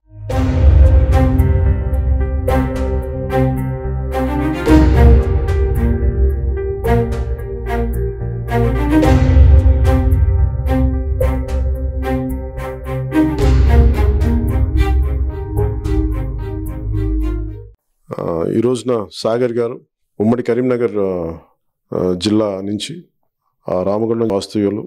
ఆయన ఈ రోజున జనసేన పార్టీలో జాయిన్ అవ్వడం మనస్ఫూర్తిగా వారికి నా ఆహ్వానం పలుకుతూ ఉన్నాను. సాగర్ గారికి, ముళ్ళకుంట్ల సాగర్ గారు అందరికీ తెలుసు, ఆయన ఎంత అభిమానటుడు. ప్రతి తెలుగువారి ఇంట్లో ఆయన ఎంత పాపులర్ అయిపోయారో అందరికీ తెలుసు. ముఖ్యంగా నేను ఆయన గురించి మొట్టమొదటిసారి తెలుసుకుంది నేను మా అమ్మ దగ్గర విన్నాను. ఆయన ఇంతమంది నటులున్నా కానీ మా ఇంట్లో ఆయన మా అమ్మకి అభిమానటుడు అయిపోయారు. ఆయన పిలిపించుకుని ఆయన ఎట్లాగైనా కలవాలని చెప్పి మా అందరినీ మాట్లాడి, మా నాగబాబు గారితో మాట్లాడి మరీ ఆయనతోటి ఆయన ఎంత బాగా చేస్తారు, ఆయన మొగల్ రేకులు అనే సీరియల్ దగ్గర నుంచి ఇప్పటిదాకా ప్రతిదీ ఆయన మా మదర్ చూస్తూ ఉంటారు. సో నాకు ఆ విధంగా నాకు ఆయన బాగా పరిచయం. నాకు ఆయనకి పొలిటికల్ ఇంట్రెస్ట్ ఉన్నది నాకు తెలియదు. సో మధ్యన ఒక కామన్ ఫ్రెండ్స్ ద్వారా నన్ను కలిసి ఆయన ఆలోచన విధానం ఇవన్నీ నాకు ఆయన పంచుకున్నప్పుడు నాకు చాలా చాలా ఆశ్చర్యం వేస్తుంది. కేవలం ఆయన నటుడే కాదు, చాలా చాలా వామపక్ష ఉద్యమాల దగ్గర నుంచి చాలా అనుభవం ఉండి వాటిలో చిన్నప్పటి నుంచి ఎంతో చాలా ప్రవేశం ఉన్న వ్యక్తి. అలాంటిది అన్ని వామపక్ష భావాలు ఉండి ఈ రోజున జనసేన పార్టీలోకి ఆయన రావటం నిజంగా చాలా మనస్ఫూర్తిగా నాకు ఆనందం కలిగింది. అందుకే మనస్ఫూర్తిగా వారికి నేను ఆహ్వానం పలుకుతూ ఉన్నాను. అలాగే సాగర్ గారి సేవలు పార్టీకి కానీ, తెలంగాణ రాష్ట్రానికి కానీ, తెలుగు ప్రజలందరికీ కూడా ఆయన సేవలు జనసేన ద్వారా ముందుకు తీసుకెళ్తాం, ఆయన సద్వినియోగం చేసుకుంటాం. అలాగే సాగర్ గారిని కూడా పార్టీ పరంగా ఆయన ఉన్నత బలమైన పదవిలో కూడా ఆయన ముందుకు అలంకరించేలా చూస్తూ ఉన్నాను ఖచ్చితంగా. అలాగే ఎన్నికలకి ఆయన వంతు సహాయం చేయాలని మనస్ఫూర్తిగా నేను వారిని కోరుకుంటూ ఉన్నాను. ఇదేలా ఈయనతో పరిచయం ఎలా? నేను ఎక్కువ గద్దర్ గారి దగ్గర విన్నాను. గద్దర్ అన్న ఏం పేర్లు చెప్తున్నావు? చిరంజీవి గారి దగ్గర నుంచి అది అక్కడ ఫ్యామిలీ పవన్ కళ్యాణ్ గారి దగ్గర నుంచి ఇప్పుడు మళ్ళీ కొత్త బాంబే గద్దర్ గారు. ఆయనతో ఏంటి రిలేషన్? ఆయనతో అంటే నాన్నగారికి ఫ్రెండ్, నాన్నగారికి వామపక్ష భావాల మావోయిస్టులతో ఫ్రెండ్. ఆయన చెప్తూ ఉంటారు కళ్యాణ్ గారి గురించి, ఇప్పుడు కళ్యాణ్ ఇలా సూపర్ అది ఇది అని. అంటే అఫ్కోర్స్ తనకు బాగా గద్దర్ గారికి బాగా ఇష్టమైన పర్సన్. నాకు నేను ఇండస్ట్రీలో ఉన్నా కానీ ఎప్పుడు మాట్లాడేవాడిని కాదు. ఒకసారి వాళ్ళు కలిసినప్పుడు కూడా బయట ఉన్నాను కానీ నేను ఎప్పుడు ఎక్స్పోజ్ అవ్వలేదు. ఒక ఫ్రెండ్ ద్వారా కళ్యాణ్ గారిని కలిశాను, అంటే కళ్యాణ్ గారి ఫ్రెండ్ ద్వారా, కామన్ ఫ్రెండ్ ద్వారా కలిశాను. ఫస్ట్ మీటింగ్ ఒక 2 years అవుతుంది. వెళ్ళినప్పుడు కళ్యాణ్ గారి ఇంటికి వెళ్ళాం మేము, అనుకోకుండా కళ్యాణ్ గారి ఇంటికి వెళ్ళాం. మేము వెళ్ళి కూర్చున్నాం. అప్పుడే కళ్యాణ్ గారు ఒక బుక్ తీసుకొని వచ్చారు. వచ్చి కూర్చుని హాయ్ హాయ్ అన్నారు. నేను అప్పటికి తెలియదు, నా ఫ్రెండ్ పర్సన్ చేశాడు, ఈ సాగర్ టీవీ స్టార్ అది ఇదని చెప్తుంటే చూశారు. అప్పుడు అంటే అప్పటికి ఇప్పటికి ఇక అప్పుడు చాలా బేర్డ్ ఉండేది. మీరు అంటున్నారు కళ్యాణ్ గారు, ఏ సీరియల్ అన్నారు? మొగలి రేకులు అంటే, ఓ మీరా అని టక్మని లేచారు. మా అమ్మగారికి మీరంటే అసలు మిమ్మల్ని కలిసానని తెలిస్తే చాలా హ్యాపీ ఫీల్ అవుతున్నారు అంటే కళ్యాణ్ గారు ఏంటి ఇలా మాట్లాడుతున్నారు అంటే ఎంత చెప్పుంటారు అంజనమ్మ గారు వీళ్ళ ఇంట్లో చెప్పుంటారండి అని అప్పుడు సర్ప్రైజింగ్ అనిపించింది.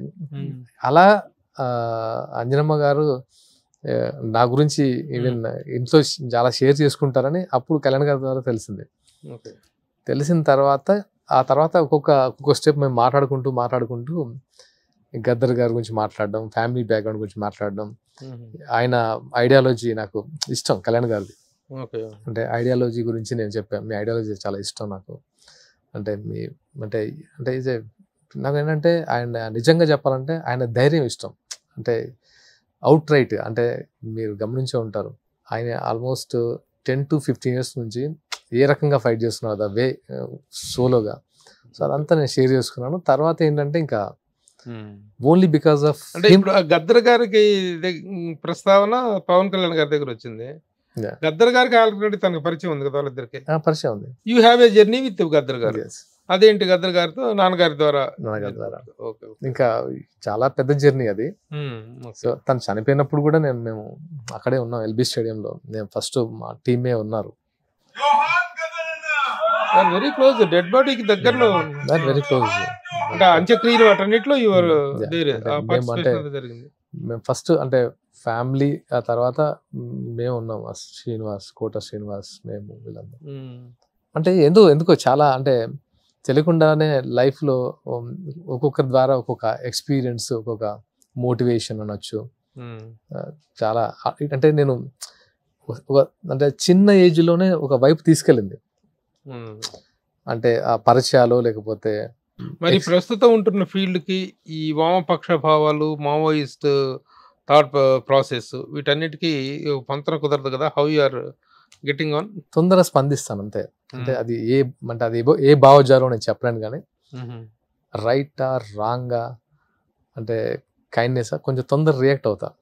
అది నా ఒరిజినల్ క్యారెక్టర్. కళ్యాణ్ గారి కోసం అంటే ఓన్లీ బికాస్ ఆఫ్ కళ్యాణ్ గారి కోసం నాకు ఎందుకో ఈయన ఫైటింగ్కి మనమంతా ఏం చేయొచ్చు అలా జనసేనలో తప్పితే నేను ఇప్పుడు వెంటనే పోటీ చేసి ఏదో అయిపోవాలని కాదు. తన కోసం మన ఏ రకంగా తనకి హెల్ప్ అవ్వగలము, ఏ విధంగా హెల్ప్ అవ్వాలని నిర్ణయించుకున్నారు. ఇప్పుడు ఏపీ ఎలక్షన్స్, ఎందుకంటే తెలంగాణ కంటే జనసేన ఏపీలోనే ఒక main party and key role, అది అందరికి తెలిసిందే. డెఫినెట్గా నా తరపు నుంచి ఎస్పెషల్లీ కళ్యాణ్ గారు నాకు ఇచ్చింది ఏంటంటే ప్రచార కార్యదర్శి తెలంగాణ అండ్ ఆంధ్ర.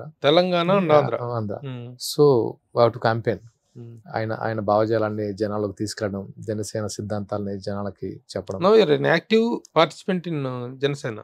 యాక్టివ్ అంటే అదే మరి ఈ మధ్య కాలంలో ఎక్కడ వినలేదు. మరి అక్కడ పొలిటికల్ ఏంటంటే ఇప్పుడున్న సిచ్యువేషన్ లో ఇప్పుడు ఏంటంటే క్యాండిడేట్ సెలక్షన్ ఏంటి నాట్ ప్రచార కార్యదర్శి అంటే బోల్డంత పని పడేట్టు. మేము వెళ్తుంటాం, వెళ్ళి కలుస్తుంటాం, అన్ని జరుగుతుంది. అంటే బయటికి రివీల్ అవ్వలేము కానీ వెళ్ళి కలవడాలు పని జరుగుతుంది. 1 month అదే ప్రచార కార్యదర్శి అంటే ముందు అసలు స్పోక్స్ మెన్ గా మాట్లాడాలి కదా. ఎక్కడ మాట్లాడుతున్నట్టు కనిపిస్తలేదు కదా. స్పోక్స్ పర్సన్ వేరు, స్పోక్స్ పర్సన్ వేరు, స్పోక్స్ డిజైనర్. అంటే ఏంటంటే మాకు కూడా ఏంటంటే సార్ అంటే కొన్ని లిమిటేషన్స్ ఉంటాయి. ఎప్పుడు మాట్లాడాలి, ఎక్కడ మాట్లాడాలి, ఎలా మాట్లాడాలి, అంటే మనకంటూ ఒక కొన్ని ఉంటాయి. ఆ టైం బట్టి మాట్లాడాలి. ఎప్పుడు పడితే మాట్లాడితే దానికి వాల్యూ ఉండదు. ఏంటి జనసేన విజయ అవకాశాలు ఎలా ఉన్నాయి సార్? డెఫినెట్ గా దానికంటే ముందు నాకు ఒక సమాధానం. ప్రచార కార్యదర్శి పదవి అనేటువంటిది యువర్ ఆఫర్డా, అడిగారా? లేదు, అసలు పవన్ కళ్యాణ్ గారే ఆఫర్ చేశారు. కళ్యాణ్ గారు ఆఫర్ చేశారు. నేను అసలు ఏది అడగలేదు అసలు. అది కూడా ఏంటంటే అదొక ప్రోటోకాల్. అది నేను ఎప్పుడు అంటే కళ్యాణ్ గారు తన డెసిషనే ప్రచార కార్యదర్శి. నేను ఎప్పుడు ఏది అడగలేదు. దాంట్లో కూడా తెలంగాణ ఉంది, తెలంగాణ ఆంధ్ర డివిజన్ వేరువేరుగా ఉన్నాయి, వేరు ఉంటాయి. తెలంగాణకి మాత్రం నేను మాట్లాడాను. తెలంగాణ టైంలో నేను అగ్రెసివ్ గా ఉన్నాను. ఆంధ్రాకి వచ్చేసరికి చాలా మంది ఉంటారు, అంటే చాలా మంది ఉన్నారు. So that's participating. ఎలా ఉంది ఇప్పుడు తెలంగాణ ఆంధ్రప్రదేశ్ లో ఎన్నికల పరిస్థితి? అంటే ఒక ప్రచార కార్యదర్శి హోదాలో ఒక జన సైనికుడుగా వాట్ ఆర్ యువర్ ఎక్స్పెక్టేషన్స్? జన సైనికుడు అలా దాని అంటే ఒకటి చెప్పడం అంటే సార్, ఒకటి చెప్పను, మీ అందరికి తెలుసు అవినీతి చేసి ఎన్ని కోట్ల డబ్బు పంప్ చేసి జనాలకు ఇచ్చి ఒక ఓట్ బ్యాంక్ వేరు, ఎవరిని అడిగితే అంటారు ఎవరు లీడరా, అందరు పొలిటికల్ లీడర్స్ అందరూ ఎవడోడు ఎంతో కొంత తీసుకున్నాడు, కానీ కళ్యాణ్ గారు అది కాదు. అదొక్కటి ధైర్యంగా చెప్పగలం, కళ్యాణ్ గారు అవినీతి పరుడు కాదు. నేను ఒక ఇన్సిడెంట్ చెప్తాను సార్. నేను మా ఫాదర్ అంటే రైతులది అందరూ మాట్లాడతారు కదా, రైతులది అందరూ మాట్లాడతారు. కళ్యాణ్ గారికి ఎందుకు ఓటేయాలో ఒకటి చెప్తాను. నేను ఒకసారి మా ఇంటికి వెళ్ళాను, మా అమ్మ పేరెంట్స్ దగ్గరికి వెళ్ళాను. పేరెంట్స్ దగ్గరికి వెళ్ళినప్పుడు మా ఫాదర్ ఫుల్ ఉరుములు గిరుము పడుతున్నాయి. మా ఫాదర్ ఇలా బయటికి వెళ్ళి ఆలోచిస్తున్నాడు, ఇలా చాలా సైలెంట్గా ఉన్నాడు. నేను వస్తే ఎగ్జైట్ అవుతాడు, కూర్చుంటాం, చాలా సెలబ్రేట్ చేసుకుంటాం. అలా ఏంటి చూస్తున్నాడు, ఎంత సైలెంట్గా. ఏంటి మా మదర్ని అడిగా, ఏంటి మా ఎందుకంత సైలెంట్గా ఉన్నారు ఆయన ఏంటి అంటే, లేదు వర్షం వస్తుంది, ఇప్పుడు పంట కోసే టైము, వర్షం వస్తే మొత్తం స్పాయిల్ అంటే అయిపోతుంది, మొత్తం నోటికాడ కూడిపోతుంది అంటే. నేను అరే ఇప్పుడు మనము అప్పటికి ఇక్కడ టెలివిజన్లో ఎస్టాబ్లిష్ అయినా, బిజినెస్ పెట్టాం, కన్స్ట్రక్షన్ అంతా, అంటే మనకి ఏమవుద్ది పోతే అన్న ఫీలింగ్లో మనం ఉంటాం. నేను అడిగాను, ఏనా ఇది దీని గురించి అంత టెన్షన్ తీసుకుంటావు, అయితే అయిపోయింది, మనం ఏం చేస్తాం, మన చేతుల్లో లేదు కదా అంటే ఆలోచించి, మనకంటే పర్లేదు మరి హాఫ్ ఎకరము ఉన్న పరిస్థితి కౌలు రైతులు లైఫ్ అర్థం కాదురా, ఇన్ని చేసేస్తారు, లాస్ట్కి వచ్చేసరికి ఇది ఎవరు వల్ల కాదు, వర్షం వల్ల ఇదంతా స్పాయిల్ అవుతుంది అంటే. కాసేపు నేను కొంచెం కరెక్టే కదా అనిపించింది. నెక్స్ట్ అక్కడ నుంచి బయలుదేరాను. ఇది నెక్స్ట్ డే వర్షం పడింది, నైట్ కొంచెం ఇబ్బంది పడ్డాం, అంతా అయిపోయింది. నెక్స్ట్ అక్కడ నుంచి బయలుదేరి కరీంనగర్ నుంచి గోదావరిఖం నుంచి హైదరాబాద్ బయలుదేరా సార్. అది ఆ ఇన్సిడెంట్ నాకు అనిపించింది, రైతులు ఎలాంటి సిచ్యువేషన్ ఉంటారు దాన్ని. నా బండి వెళ్తుంది తార్ రోడ్డు మీద, హైవే మీద, అందరు రైతులు గుండెలు బాదుకుంటూ తడిచిన ధాన్యాన్ని రోడ్డు మీద వేసేస్తున్నారు పరిగెత్తుకుంటూ వచ్చి. అంటే వాళ్ళకి అదే తడిచిన ధాన్యాన్ని రోడ్ల మీద వేసేసి ఆరబెట్టడానికి అలా ఒక 3-4 కిలోమీటర్లు జరుగుతుంది. అందరిలో ఏడుపులు, అంటే ఎలాంటి ఏడుపులు అంటే ఇక ఒక 3-4 కిలోమీటర్స్ గుండెలు బాదుకుని, అబ్బా అసలు వీళ్ళ లైఫ్ నిజంగా, అంటే మనం ఉన్న పొజిషన్ వేరు, వీళ్ళ లైఫ్ వేరు అసలు. ఆ తర్వాత అనిపించింది ఏంటంటే, ఒక్కొక్కసారి కౌలు రైతులకి స్వంతం అని పవన్ కళ్యాణ్ గారు ఇచ్చారు. నాకు ఆ ఇన్సిడెంట్ గుర్తొచ్చింది, అరే ఈయన మామూలు కాదు అసలు.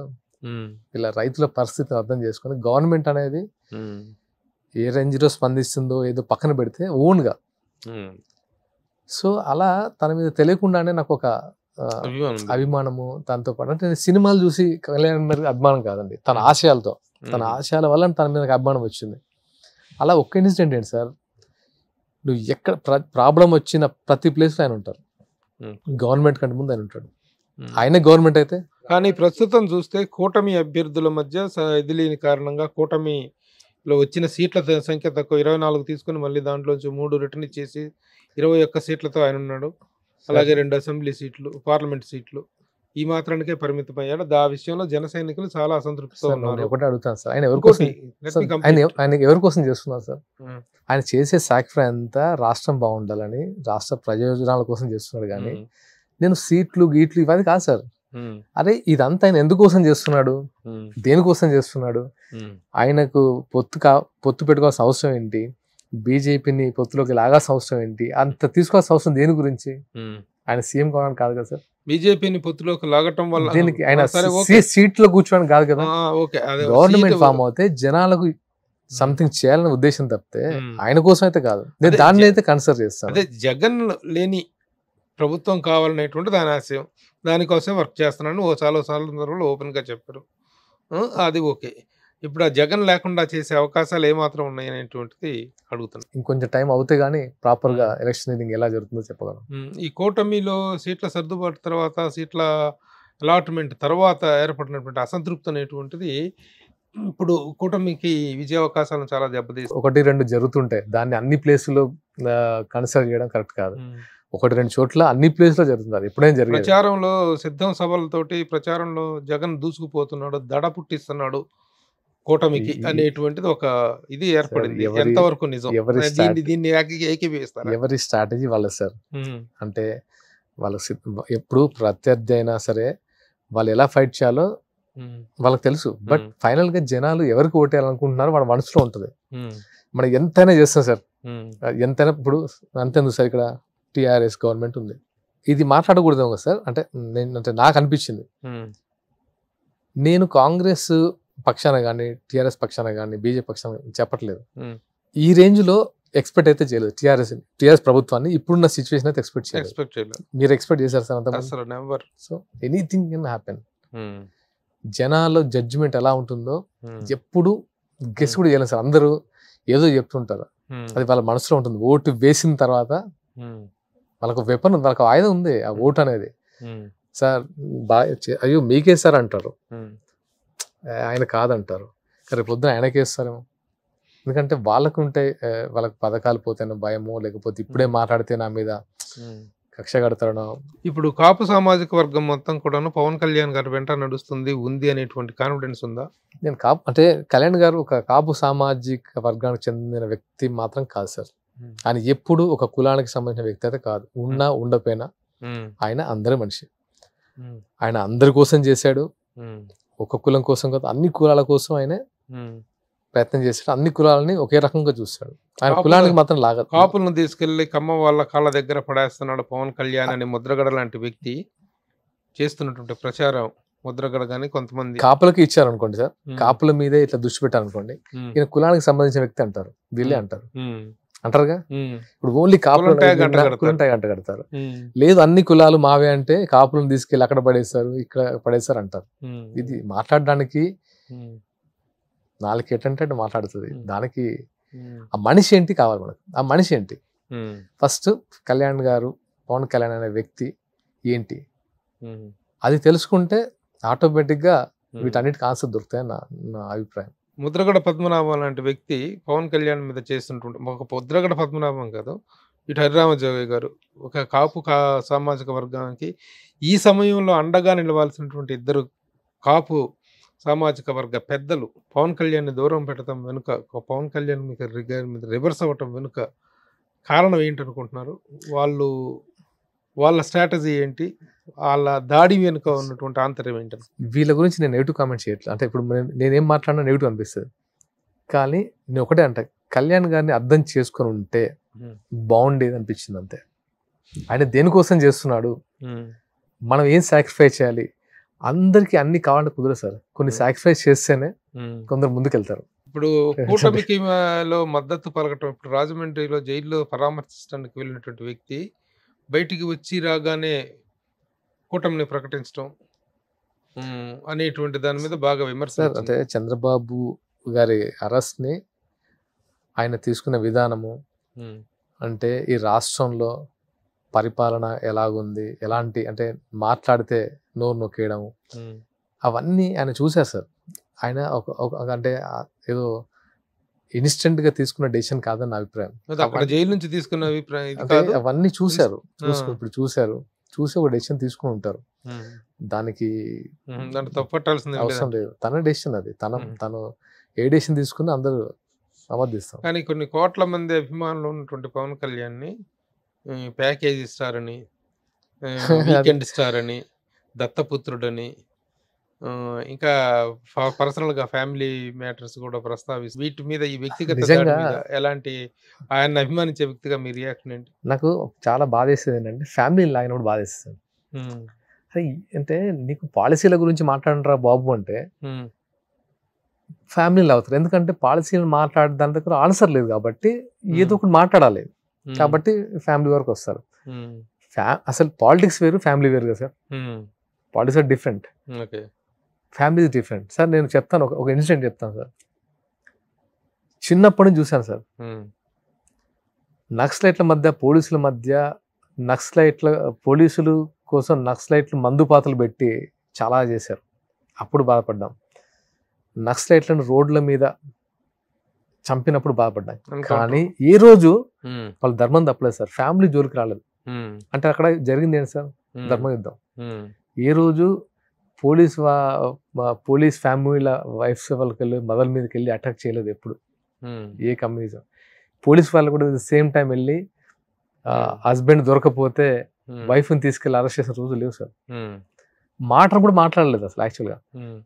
అలాంటిది ఇక్కడ కొంచెం డిఫరెంట్ అంటే డిఫరెంట్ కల్చర్ అనిపించింది నాకు. ఇలా మాట్లాడతారేంటి అసలు ఫ్యామిలీ, అసలు కొన్ని కొంతమంది మాట్లాడేది వింటే చాలా డిస్టర్బ్ అయిపోతాం. ఆయన గురించి మాట్లాడాల్సిన మాటలు కాదు అది.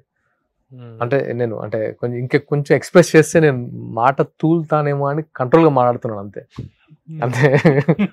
లేకపోతే అంటే కొంచెం కంట్రోల్ చేసుకోవాల్సి వస్తుంది. ఎందుకంటే నేను మాట్లాడేది ఇంటర్వ్యూస్ ఇచ్చేసి తక్కువ. ఈ టైంలో నేను మళ్ళీ బర్స్ట్ అయ్యి ఏదో మాట్లాడుతున్నాను అనుకోవడం నాకు ఇష్టం ఉండదు. అంటే ఏం చేస్తారు మీరు?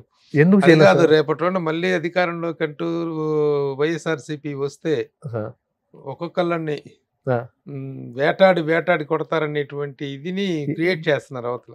సార్ ఏం జరగదు సార్, అది నిజంగా అక్కడ ఉండేది అది కాదు. ఇప్పుడు ఎవరు చేతులు కూర్చుంటారు సార్? తెగించిన వాడికి అసలు కళ్యాణ్ గారు అనే అతను తెగించిన అతను, ఆయన చేతులు ముడుచుకొని కూర్చుంటాడని ఎప్పుడు అనుకోను.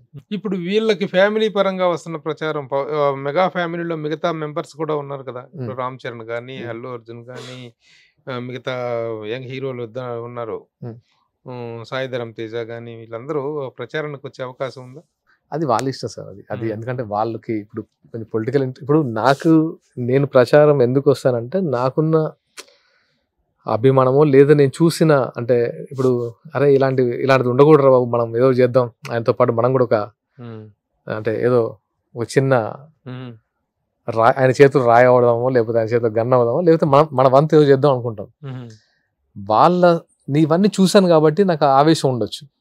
వాళ్ళు ఉన్న సిచ్యువేషన్ లో వాళ్ళ బాబాయ్ కోసం, మామయ్య కోసం వాళ్ళు ఏం చేస్తారు వాళ్ళు చేస్తారు. పవన్ కళ్యాణ్ గారు ఆహ్వానిస్తే మేము పవన్ కళ్యాణ్ చిటికేస్తే చాలు మేము వచ్చేస్తామని చెప్పేసి ఆల్రెడీ రామ్ చరణ్, అల్లు అర్జున్, ఎందుకంటే వాళ్ళ ఫ్యామిలీ మెంబర్, ఆయన చిటికేసి వీళ్ళ సపోర్ట్ కూడా తీసుకునే అవకాశం ఉందా? నా దృష్టిలో కళ్యాణ్ గారికి ఎవరు సపోర్ట్ అవసరం లేదు సార్. నేను అదే అనుకుంటాను. ఎందుకు ఆయన ఒక్కడే హి కెన్ మేనేజ్. సో సాగర్ ఎప్పుడు విస్తృత స్థాయి ప్రచారానికి ఎలక్షన్ 13వ తారీఖు నెక్స్ట్ మంత్ ఆల్మోస్ట్ ఒక 3-4 డేస్ లో ఫుల్ ఫ్లెడ్జ్డ్ గా ఆంధ్రప్రదేశ్ లో ప్రచారానికి విస్తృత స్థాయి అంటే నా పరిధి మేర నేను ఎంత చేయాలో అంత చేస్తాను. మీకంటూ ఇదిగో ఈ ప్రచార బాధ్యతలు అంటూ అప్పగించింది ఏంటి? ఇంకా రాలేదు సార్, ఆ కమిటీలు వేస్తున్నారు. అయిపోయిన తర్వాత వాళ్ళు కమిటీలు వేసి వాళ్ళు చేస్తారు. ఈ ప్రచార చిత్రాలు అవన్నీ తయారు చేస్తున్నారా? ప్రచార సామాగ్రి డిపార్ట్మెంట్ ఉంటుంది కదా సార్, దాని డిపార్ట్మెంట్ దానికి ఉంటుంది. Very good. సో అంటే నేను చెప్తున్నా కదా, నేను చాలా మంది అడిగారు, చెప్తున్నాను అంటే ఓపెన్ గా చెప్తున్నాను. నాకు ఇక్కడ కాంగ్రెస్ వాళ్ళు క్లోజ్గా ఉంటారు, అందరూ ఫ్రెండ్స్ ఉన్నారు.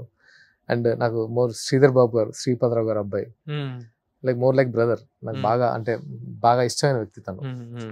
అంటే ఆయన పాలిటిక్స్ సార్ నాకు ఎందుకు ఇష్టం అని చెప్తున్నాను సార్. శ్రీధర్ బాబు గారు పాలసీ మీద తప్పితే ఎప్పుడు పర్సనల్ అటాకింగ్ ఉండదు, పర్సనల్ గురించి మాట్లాడరు, చాలా ప్రొఫెషనల్ లీడర్. ఇప్పుడు ఐటీ మినిస్టర్ మీరు గమనిస్తుంటే ఆయన గురించి నెగిటివ్ ట్రోలింగ్ ఒకటి కూడా ఉండదు. మా జర్నీ ఆల్మోస్ట్ 10 to 15 years నుంచి ఉంది సార్. నాకు అందుకు ఆయన అదే భలే చేస్తారు, ఆయన పాలిటిక్స్ అంటే ఇలా ఉండాలి, ప్రజల కోసంగా చేసేది, పర్సనల్ అటాకింగ్ ఏముంది ఇక్కడ. సో అలా చాలా మంది పరిచయం. నన్ను చాలా మంది అడిగారు, ఏంటి తెలంగాణలో ఉండి నువ్వు ఆంధ్ర పార్టీ కదా జనసేన, ఎందుకు అలా ఇలా, నా ఫ్రెండ్స్ నా వెల్ విషెస్ అని అడిగారు.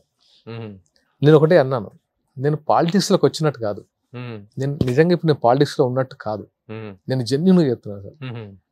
కళ్యాణ్ గారి మీద ఇష్టంతో, కళ్యాణ్ గారి మీద అభిమానంతో తనకు ఒక జర్నీ విత్ అంతే, దానికోసం వెళ్ళాలనుకున్న తప్ప పాలిటిక్స్లో ఎంటర్ అయ్యేది కాదు. పాలిటిక్స్లోకి ఎంటర్ అవ్వాలంటే ఫస్ట్ చాలా తెలుసుకునే ప్రయత్నంలో ఉన్నాం. పవన్ కళ్యాణ్ కూడా వీళ్ళతో అదే అంటారంట, రామ్ చరణ్ తో కానీ, అల్లు అర్జున్ వీళ్ళందరితో కూడాను ముందు తెలుసుకొని దిగండి, తెలుసుకోవాలి, వితౌట్ నోయింగ్ ద డెప్త్స్, ఒక సపోర్ట్ కోసం అని చెప్పేసి కాదు. ఎగ్జాక్ట్లీ చెప్తారంట. ఇది తెలుసుకోకుండా ఏది పడుతుంది మాట్లాడేసి మనకు అన్ని తెలుసు అనుకోవడము, అన్ని రకాల అంటే దీన్ని అనుభవిస్తేనే తెలుస్తుంది సార్ దీంట్లో ఉన్న ప్రాబ్లమ్స్. అక్కడ కూటమి అధికారంలోకి వస్తే సాగర్ ఏదైనా మంచి ఆఫర్, ఆ ఎక్స్పెక్టేషన్స్ ఏమీ లేవు సార్ నాకు, అసలు ఎక్స్పెక్టేషన్స్ లేవు. చెప్తున్నా కదా సార్, నేను జస్ట్ ఆయన ముందు అభిమానంతోనే ముందుకెళ్తాను. నీకేమైనా బెదిరింపు కాల్స్ కానీ వస్తున్నాయి పవన్ కళ్యాణ్ దాంట్లో పార్టీలో చేరటం వల్ల, ఒక యాక్టర్ అయిన తర్వాత? అలాంటి కాల్స్ రాలేదు, బెదిరిస్తే భయపడేది లేదు. నేను చూసిన దాంట్లో అసలు నాకు బెదిరించేవాడే లేడు. మాట్లాడటం చాలా స్లోగా మాట్లాడుతున్నావు కానీ థాట్స్ మాత్రం చాలా షార్ప్ గా ఉన్నాయి. అంటే very good, feeling very happy, sparing lot of time. Thank you sir, thank you so much. TV serials గురించి, సినిమాల గురించి, ఎంట్రీ గురించి, నేను- మెగాస్టార్ గురించి, అంజనమ్మ గారి గురించి, పవన్ లాస్ట్ కళ్యాణ్. కూడా చెప్పారు సార్. అంటే నేను క్యారెక్టర్ చెప్తున్నాను, అంటే ఇది ఎండ్ చేయాలనుకున్నాను. నా స్కూలింగ్ ఎలా ఉండదంటే సార్, ఉమ్. అంటే ఇది చాలా అంటే ఆ స్కూలింగ్ నుంచి వచ్చినటువంటి ఇది కనిపిస్తుంది. అదేంటి ఇది? చిన్మయ విద్యాలయం. చిన్మయ విద్యాలయం. మాకు ఎలా ఉండదంటే సార్, స్టడీస్ కంటే ఎక్కువ క్యారెక్టర్ మీద ఫోకస్ చేసేవాళ్ళు. పొద్దున్నే మాకు ఆ పేట్రైటిక్ సాంగ్స్ జనగణమన నుంచి స్టార్ట్ చేసి, మధ్యాహ్నం గురు బ్రహ్మ గురు విష్ణు బ్రహ్మ ఇవన్నీ శ్లోకాలు. అండ్ మాకు ఎగ్జామ్ ఎలా ఉంటుంది తెలుసు సార్, ఒక పెద్ద హాల్లో ఒక 500 మెంబర్స్కి ఒకేసారి ఎగ్జామ్ కండక్ట్ చేస్తారు. అందరికి క్వశ్చన్ పేపర్స్ ఇస్తారు, ఆన్సర్ షీట్ 2 hours తర్వాత తీసుకొని అక్కడ పెడతారు. అందరూ 200 to 500 ఆన్సర్ అక్కడ పెట్టేసి, ఒకే లెక్చరర్, ఒకే సార్, రవీంద్రాచారి అనే పేరు, రవీంద్రాచారి సార్, అందరినీ చూస్తూ ఒక చిన్న హానెస్ట్కి సంబంధించిన ఒక కథ చెప్తారు. అది ఎలా ఉంటుంది, ఎలా ఇంజెక్ట్ చేస్తారంటే, అది ఆయన చూస్తూ మాట్లాడేది ఎలా ఇంజెక్ట్ అవుతుందంటే తెలియకుండానే మనం ఆటోమేటిక్గా మోటివేట్ అవుతాం. సంథింగ్ ఏదో చేసి, ఇప్పుడు ఎవరు ఆన్సర్ షీట్ వాళ్ళు తీసుకొని కరెక్ట్ చేసుకోవాలి. దీన్ని ఎవడు కరెక్ట్ చేయడు, నీ ఆన్సర్ షీట్ నువ్వే కరెక్ట్ చేసుకోవాలి, నువ్వు హానెస్ట్గా నీ మార్క్స్ నువ్వు వేసుకోవాలి. ఈ ఫ్యూచర్లో కూడా ఇది నీకు హెల్ప్ అవుతుంది. ఎవడు నేను కరెక్ట్ చేయొద్దు, నీ తప్పు చేస్తావు మళ్ళీ సరిదిద్దుకో, వేరే వాడికి ఆ ఛాన్స్ ఇవ్వద్దు అనేది మా మెథడ్ ఆఫ్ హిస్టరీ, హిందూయిజం ఇది ఎక్కువ చెప్పేవాళ్ళు మాకు. ఇది స్కూల్. అటువైపు ఇంటికి వెళ్తే కమ్యూనిజం, అది ఒక స్కూల్. అంటే టోటల్ గా డిఫరెంట్ అట్మాస్ఫియర్స్ అలా ఉండేది. అందుకే క్యారెక్టర్ ని కొంచెం స్ట్రెంత్ ఉందనిపించింది. కరెక్ట్ రీజన్ ఇది చాలా. ఎందుకంటే ఒక వ్యక్తి క్యారెక్టర్ బిల్డప్ అవటం అనేటువంటిది ఆ హానెస్టీ గానీ, హిస్టరీ పట్ల కానీ, చరిత్ర పట్ల కానీ ఒక కన్సర్న్ ఫీల్ అవటం, ఆ ఏజ్ లో పట్ల ఒక ఇది అవటం, ఆ చిన్న ఏజ్ లో మోటివేషన్ ఎలా ఉండేదంటే చాలా స్ట్రాంగ్ గా ఉండేది. అంటే భయము ఇవన్నీ అట్లా కాకుండా హానెస్టీ, నువ్వు ఫేసింగ్ అంటే నువ్వు ఏదైనా ఫేస్ చేయాలి యువర్ లైఫ్. Very good. అలా మాకు బాగా, అంటే అందరు నాతో నేనే కాదు, నా ఫ్రెండ్స్ కూడా ఉన్నారు. మేము మాట్లాడుకుంటాం, మన స్కూల్ మనకు బాగా నేర్పిందిరా, మన స్కూల్ మనకి చాలా మంచి, అంటే చాలా బాగా ఇచ్చింది. చాలా యాక్చువల్గా మనం పరీక్షలు రాస్తే ఎవరో స్పాట్ వాల్యుయేషన్ చేస్తారు. Your spot valuation for your subject, for your papers, for your writings, for your works అనేది ఇట్స్ గొప్ప సెల్ఫ్ చెకింగ్. సో అలాంటి వాతావరణంలో చదువుకొని వచ్చావు కాబట్టి చిన్నప్పుడు చిరంజీవి గారు అభిమానిగా అల్లర్లు చేసి టీవీలు పగలగొట్టి కేసులు నమోదైనా సరే మళ్ళీ సినిమానందలోకి వచ్చి ఒక క్యారెక్టర్ బిల్డప్. మనం నమ్మేది ధర్మ ప్రకారం వెళ్తే అన్ని సెట్ అవుతాయని ఒక నమ్మకం, అంతే. అది మాకు నేర్పిన. ఏదో ఫోటో వేసి సెలవు అయితే చెప్పగానే మాట్లాడావు చిరంజీవి గారు? నేను ఫస్ట్ మాటలు రాలేదు. నేను కళ్యాణ్ గారి దగ్గర హ్యాపీగా మాట్లాడేసాను, లైక్ ఆయన ఒక అన్నలాగా అన్న మాట్లాడతాం. కానీ చిరంజీవి గారిని ఫస్ట్ టైం చూసిన తర్వాత నాకు మాటలు లేవు. అంటే ఎందుకు గుర్తొచ్చంటే, నేను ఆ రోజు పద్మవిభూషణ్ వచ్చిన రోజు చిరంజీవి గారి ఇంట్లో చూశాను కదా. అవును, నువ్వు చిరంజీవి గారితో మాట్లాడేమో, ఆయనతోటి నేను వచ్చిన తర్వాత ఓన్లీ దండేసి దండం పెట్టేసి వచ్చేసావు. నేను ఒక 2 times అటు ఇటు తిరుగుతున్నాను ఎలా ఫేస్ చేయాలని. అంటే ఆయన అక్కడ కూర్చోన్నారు, నేను వెళ్తూ ఉన్నప్పుడు అన్ని రికలెక్షన్స్, ఈయన కోసం ఎంత కొట్టుకున్నాం, అసలు ఒక స్టాప్ కూడా పడింది, అసలు మెస్ అంతా ధ్వంసమైంది, సస్పెండ్ అయ్యాము, చెల్లా చెదర అయిపోయాము, ఆ 1 year అసలు ఎట్లా గొడవలు పడ్డాము అని. అక్కడ నుంచి ఎలా డెస్టినీ మళ్ళీ అంజనమ్మ గారు, తర్వాత కళ్యాణ్ గారు వెళ్ళిన తర్వాత అలా ఉన్నారు. తర్వాత నాకు ఎక్కువ ఇలా సాగర్ నువ్వని తెలుసా చెప్తున్నారు వాళ్ళు. అంతేగాని అంజనమ్మ గారికి చాలా పెట్టని గానీ, పవన్ కళ్యాణ్ గారితో ఒక జర్నీ ఉందని కానీ చిరంజీవి గారికి తెలుసో తెలియదు కూడా తెలియదు. వేరే వాళ్ళు చెప్తున్నారు సార్ అంటే చిరంజీవి గారి దగ్గర చాలా మంది ఉన్నారు అప్పుడు ఆ రోజు, ఎక్కువ టైం స్పెండ్ చేసే సిచ్యువేషన్ లో వచ్చాం కదా. నేను అలా వెళ్ళేసి షాలో కప్పేసి ఇచ్చేసాను, ఇలా చూస్తున్నారు. నేను అనుకుంటాను అప్పుడు దగ్గర తీసుకున్నారు, ఇంకేం చెప్పలేదు, ఓన్లీ మౌనం. అంటే అంటారు కదా, మౌనంగా ఉండిపోయాము. కలిసాం సార్ అంటే. Very good. సురేఖమ్మ గారితో ఉంది. సురేఖమ్మ గారు నాకు ఆల్రెడీ నాకు అవార్డ్స్ కూడా ఇచ్చారు. సురేఖమ్మ గారు అండ్ అంజనమ్మ గారు ఇది మొగల్ రేకుల్లో వచ్చి అప్పుడు పరిచయం. సో ఆయన ఈ చిరంజీవి గారితోనే ఎందుకో ఎప్పుడు అది ఎవరి మీద అభిమానం చూసుకుంటూ పెరిగావు, ఎవరి మీద అభిమానంతో అంటే he's like కేసులో sir, ఇరుక్కున్నావా ఎన్ని? అసలు ఆయన బట్ ఆయన వచ్చేటప్పుడు ఇన్ఎక్స్ప్రెసివ్ అయిపోయి మాట్లాడలేకపోయి. సార్ నేను యాక్చువల్గా కాపీ చేశానండి. నాకు యాక్టింగ్ అనేది మొగల్ రేకుల్లో నేను చాలా మంది అన్నారు చిరంజీవి గారిని ఇంప్రెడ్ చేస్తున్న ఈ అబ్బాయి అనేవాళ్ళు. నాకు వేరే తెలియదు. చిరంజీవి గారిని ఒక యాక్టర్ గా చిరంజీవి గారి దగ్గర నుంచి తీసుకోవడం తప్పితే నాకు వేరే తెలియదు. ఈవెన్ నేను మున్నా క్యారెక్టర్ చేసింది కూడా చాలా మంది తెలియదు, ఇప్పుడు చెప్పలేదు ఎవరికి. మీ ముందు చెప్తున్నాను. రౌడీ వెళ్ళడం ఒక మూవీ ఉంది, ఆ మూవీలో ఆటో జాని క్యారెక్టర్ ని ఇమిటేట్ చేశారు. అంటే అది ఫాలో చేశాను, అది వర్కౌట్ అయింది, చాలా పెద్ద హిట్ మున్నా క్యారెక్టర్. అంటే ఇది అంతా ఒక డాట్ కలిసేనంటే ఎక్కడో ఆయన కోసం ఫైట్ చేసుకొని తిప్పలు పడి అదంతా తర్వాత ఇండస్ట్రీకి వచ్చి తర్వాత వాళ్ళ ఇంట్లో ఒక ఇంపార్టెంట్ పర్సన్ అంజనమ్మ గారికి మోస్ట్ వాంటెడ్ బెస్టెడ్ అయిన వాడిగా ఉన్నావు. Very good, congratulations. At the same time రేపు 100 రిలీజ్ కి త్వరలో దగ్గరకు వస్తుంది కదా, all the best. Thank you. ముందు ఫిలిమిన్స్ లో కూడా అంత స్ట్రాంగెస్ట్ క్యారెక్టర్స్ తో ఎస్టాబ్లిష్ అవ్వాలని ఆశిస్తూ 100 డేస్ ఆడాలని కోరుకుంటూ all the best. Me support నిజంగా మర్చిపోలేదండి.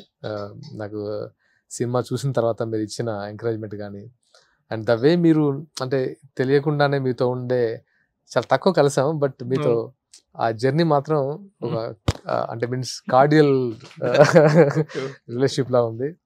Thank you so much sir. Okay, all the best. Thank you sir. Suman టీవీలో మీ పర్సనల్ అండ్ బిజినెస్ ప్రమోషన్స్ కోసం కింది నెంబర్ కి కాంటాక్ట్ చేయండి.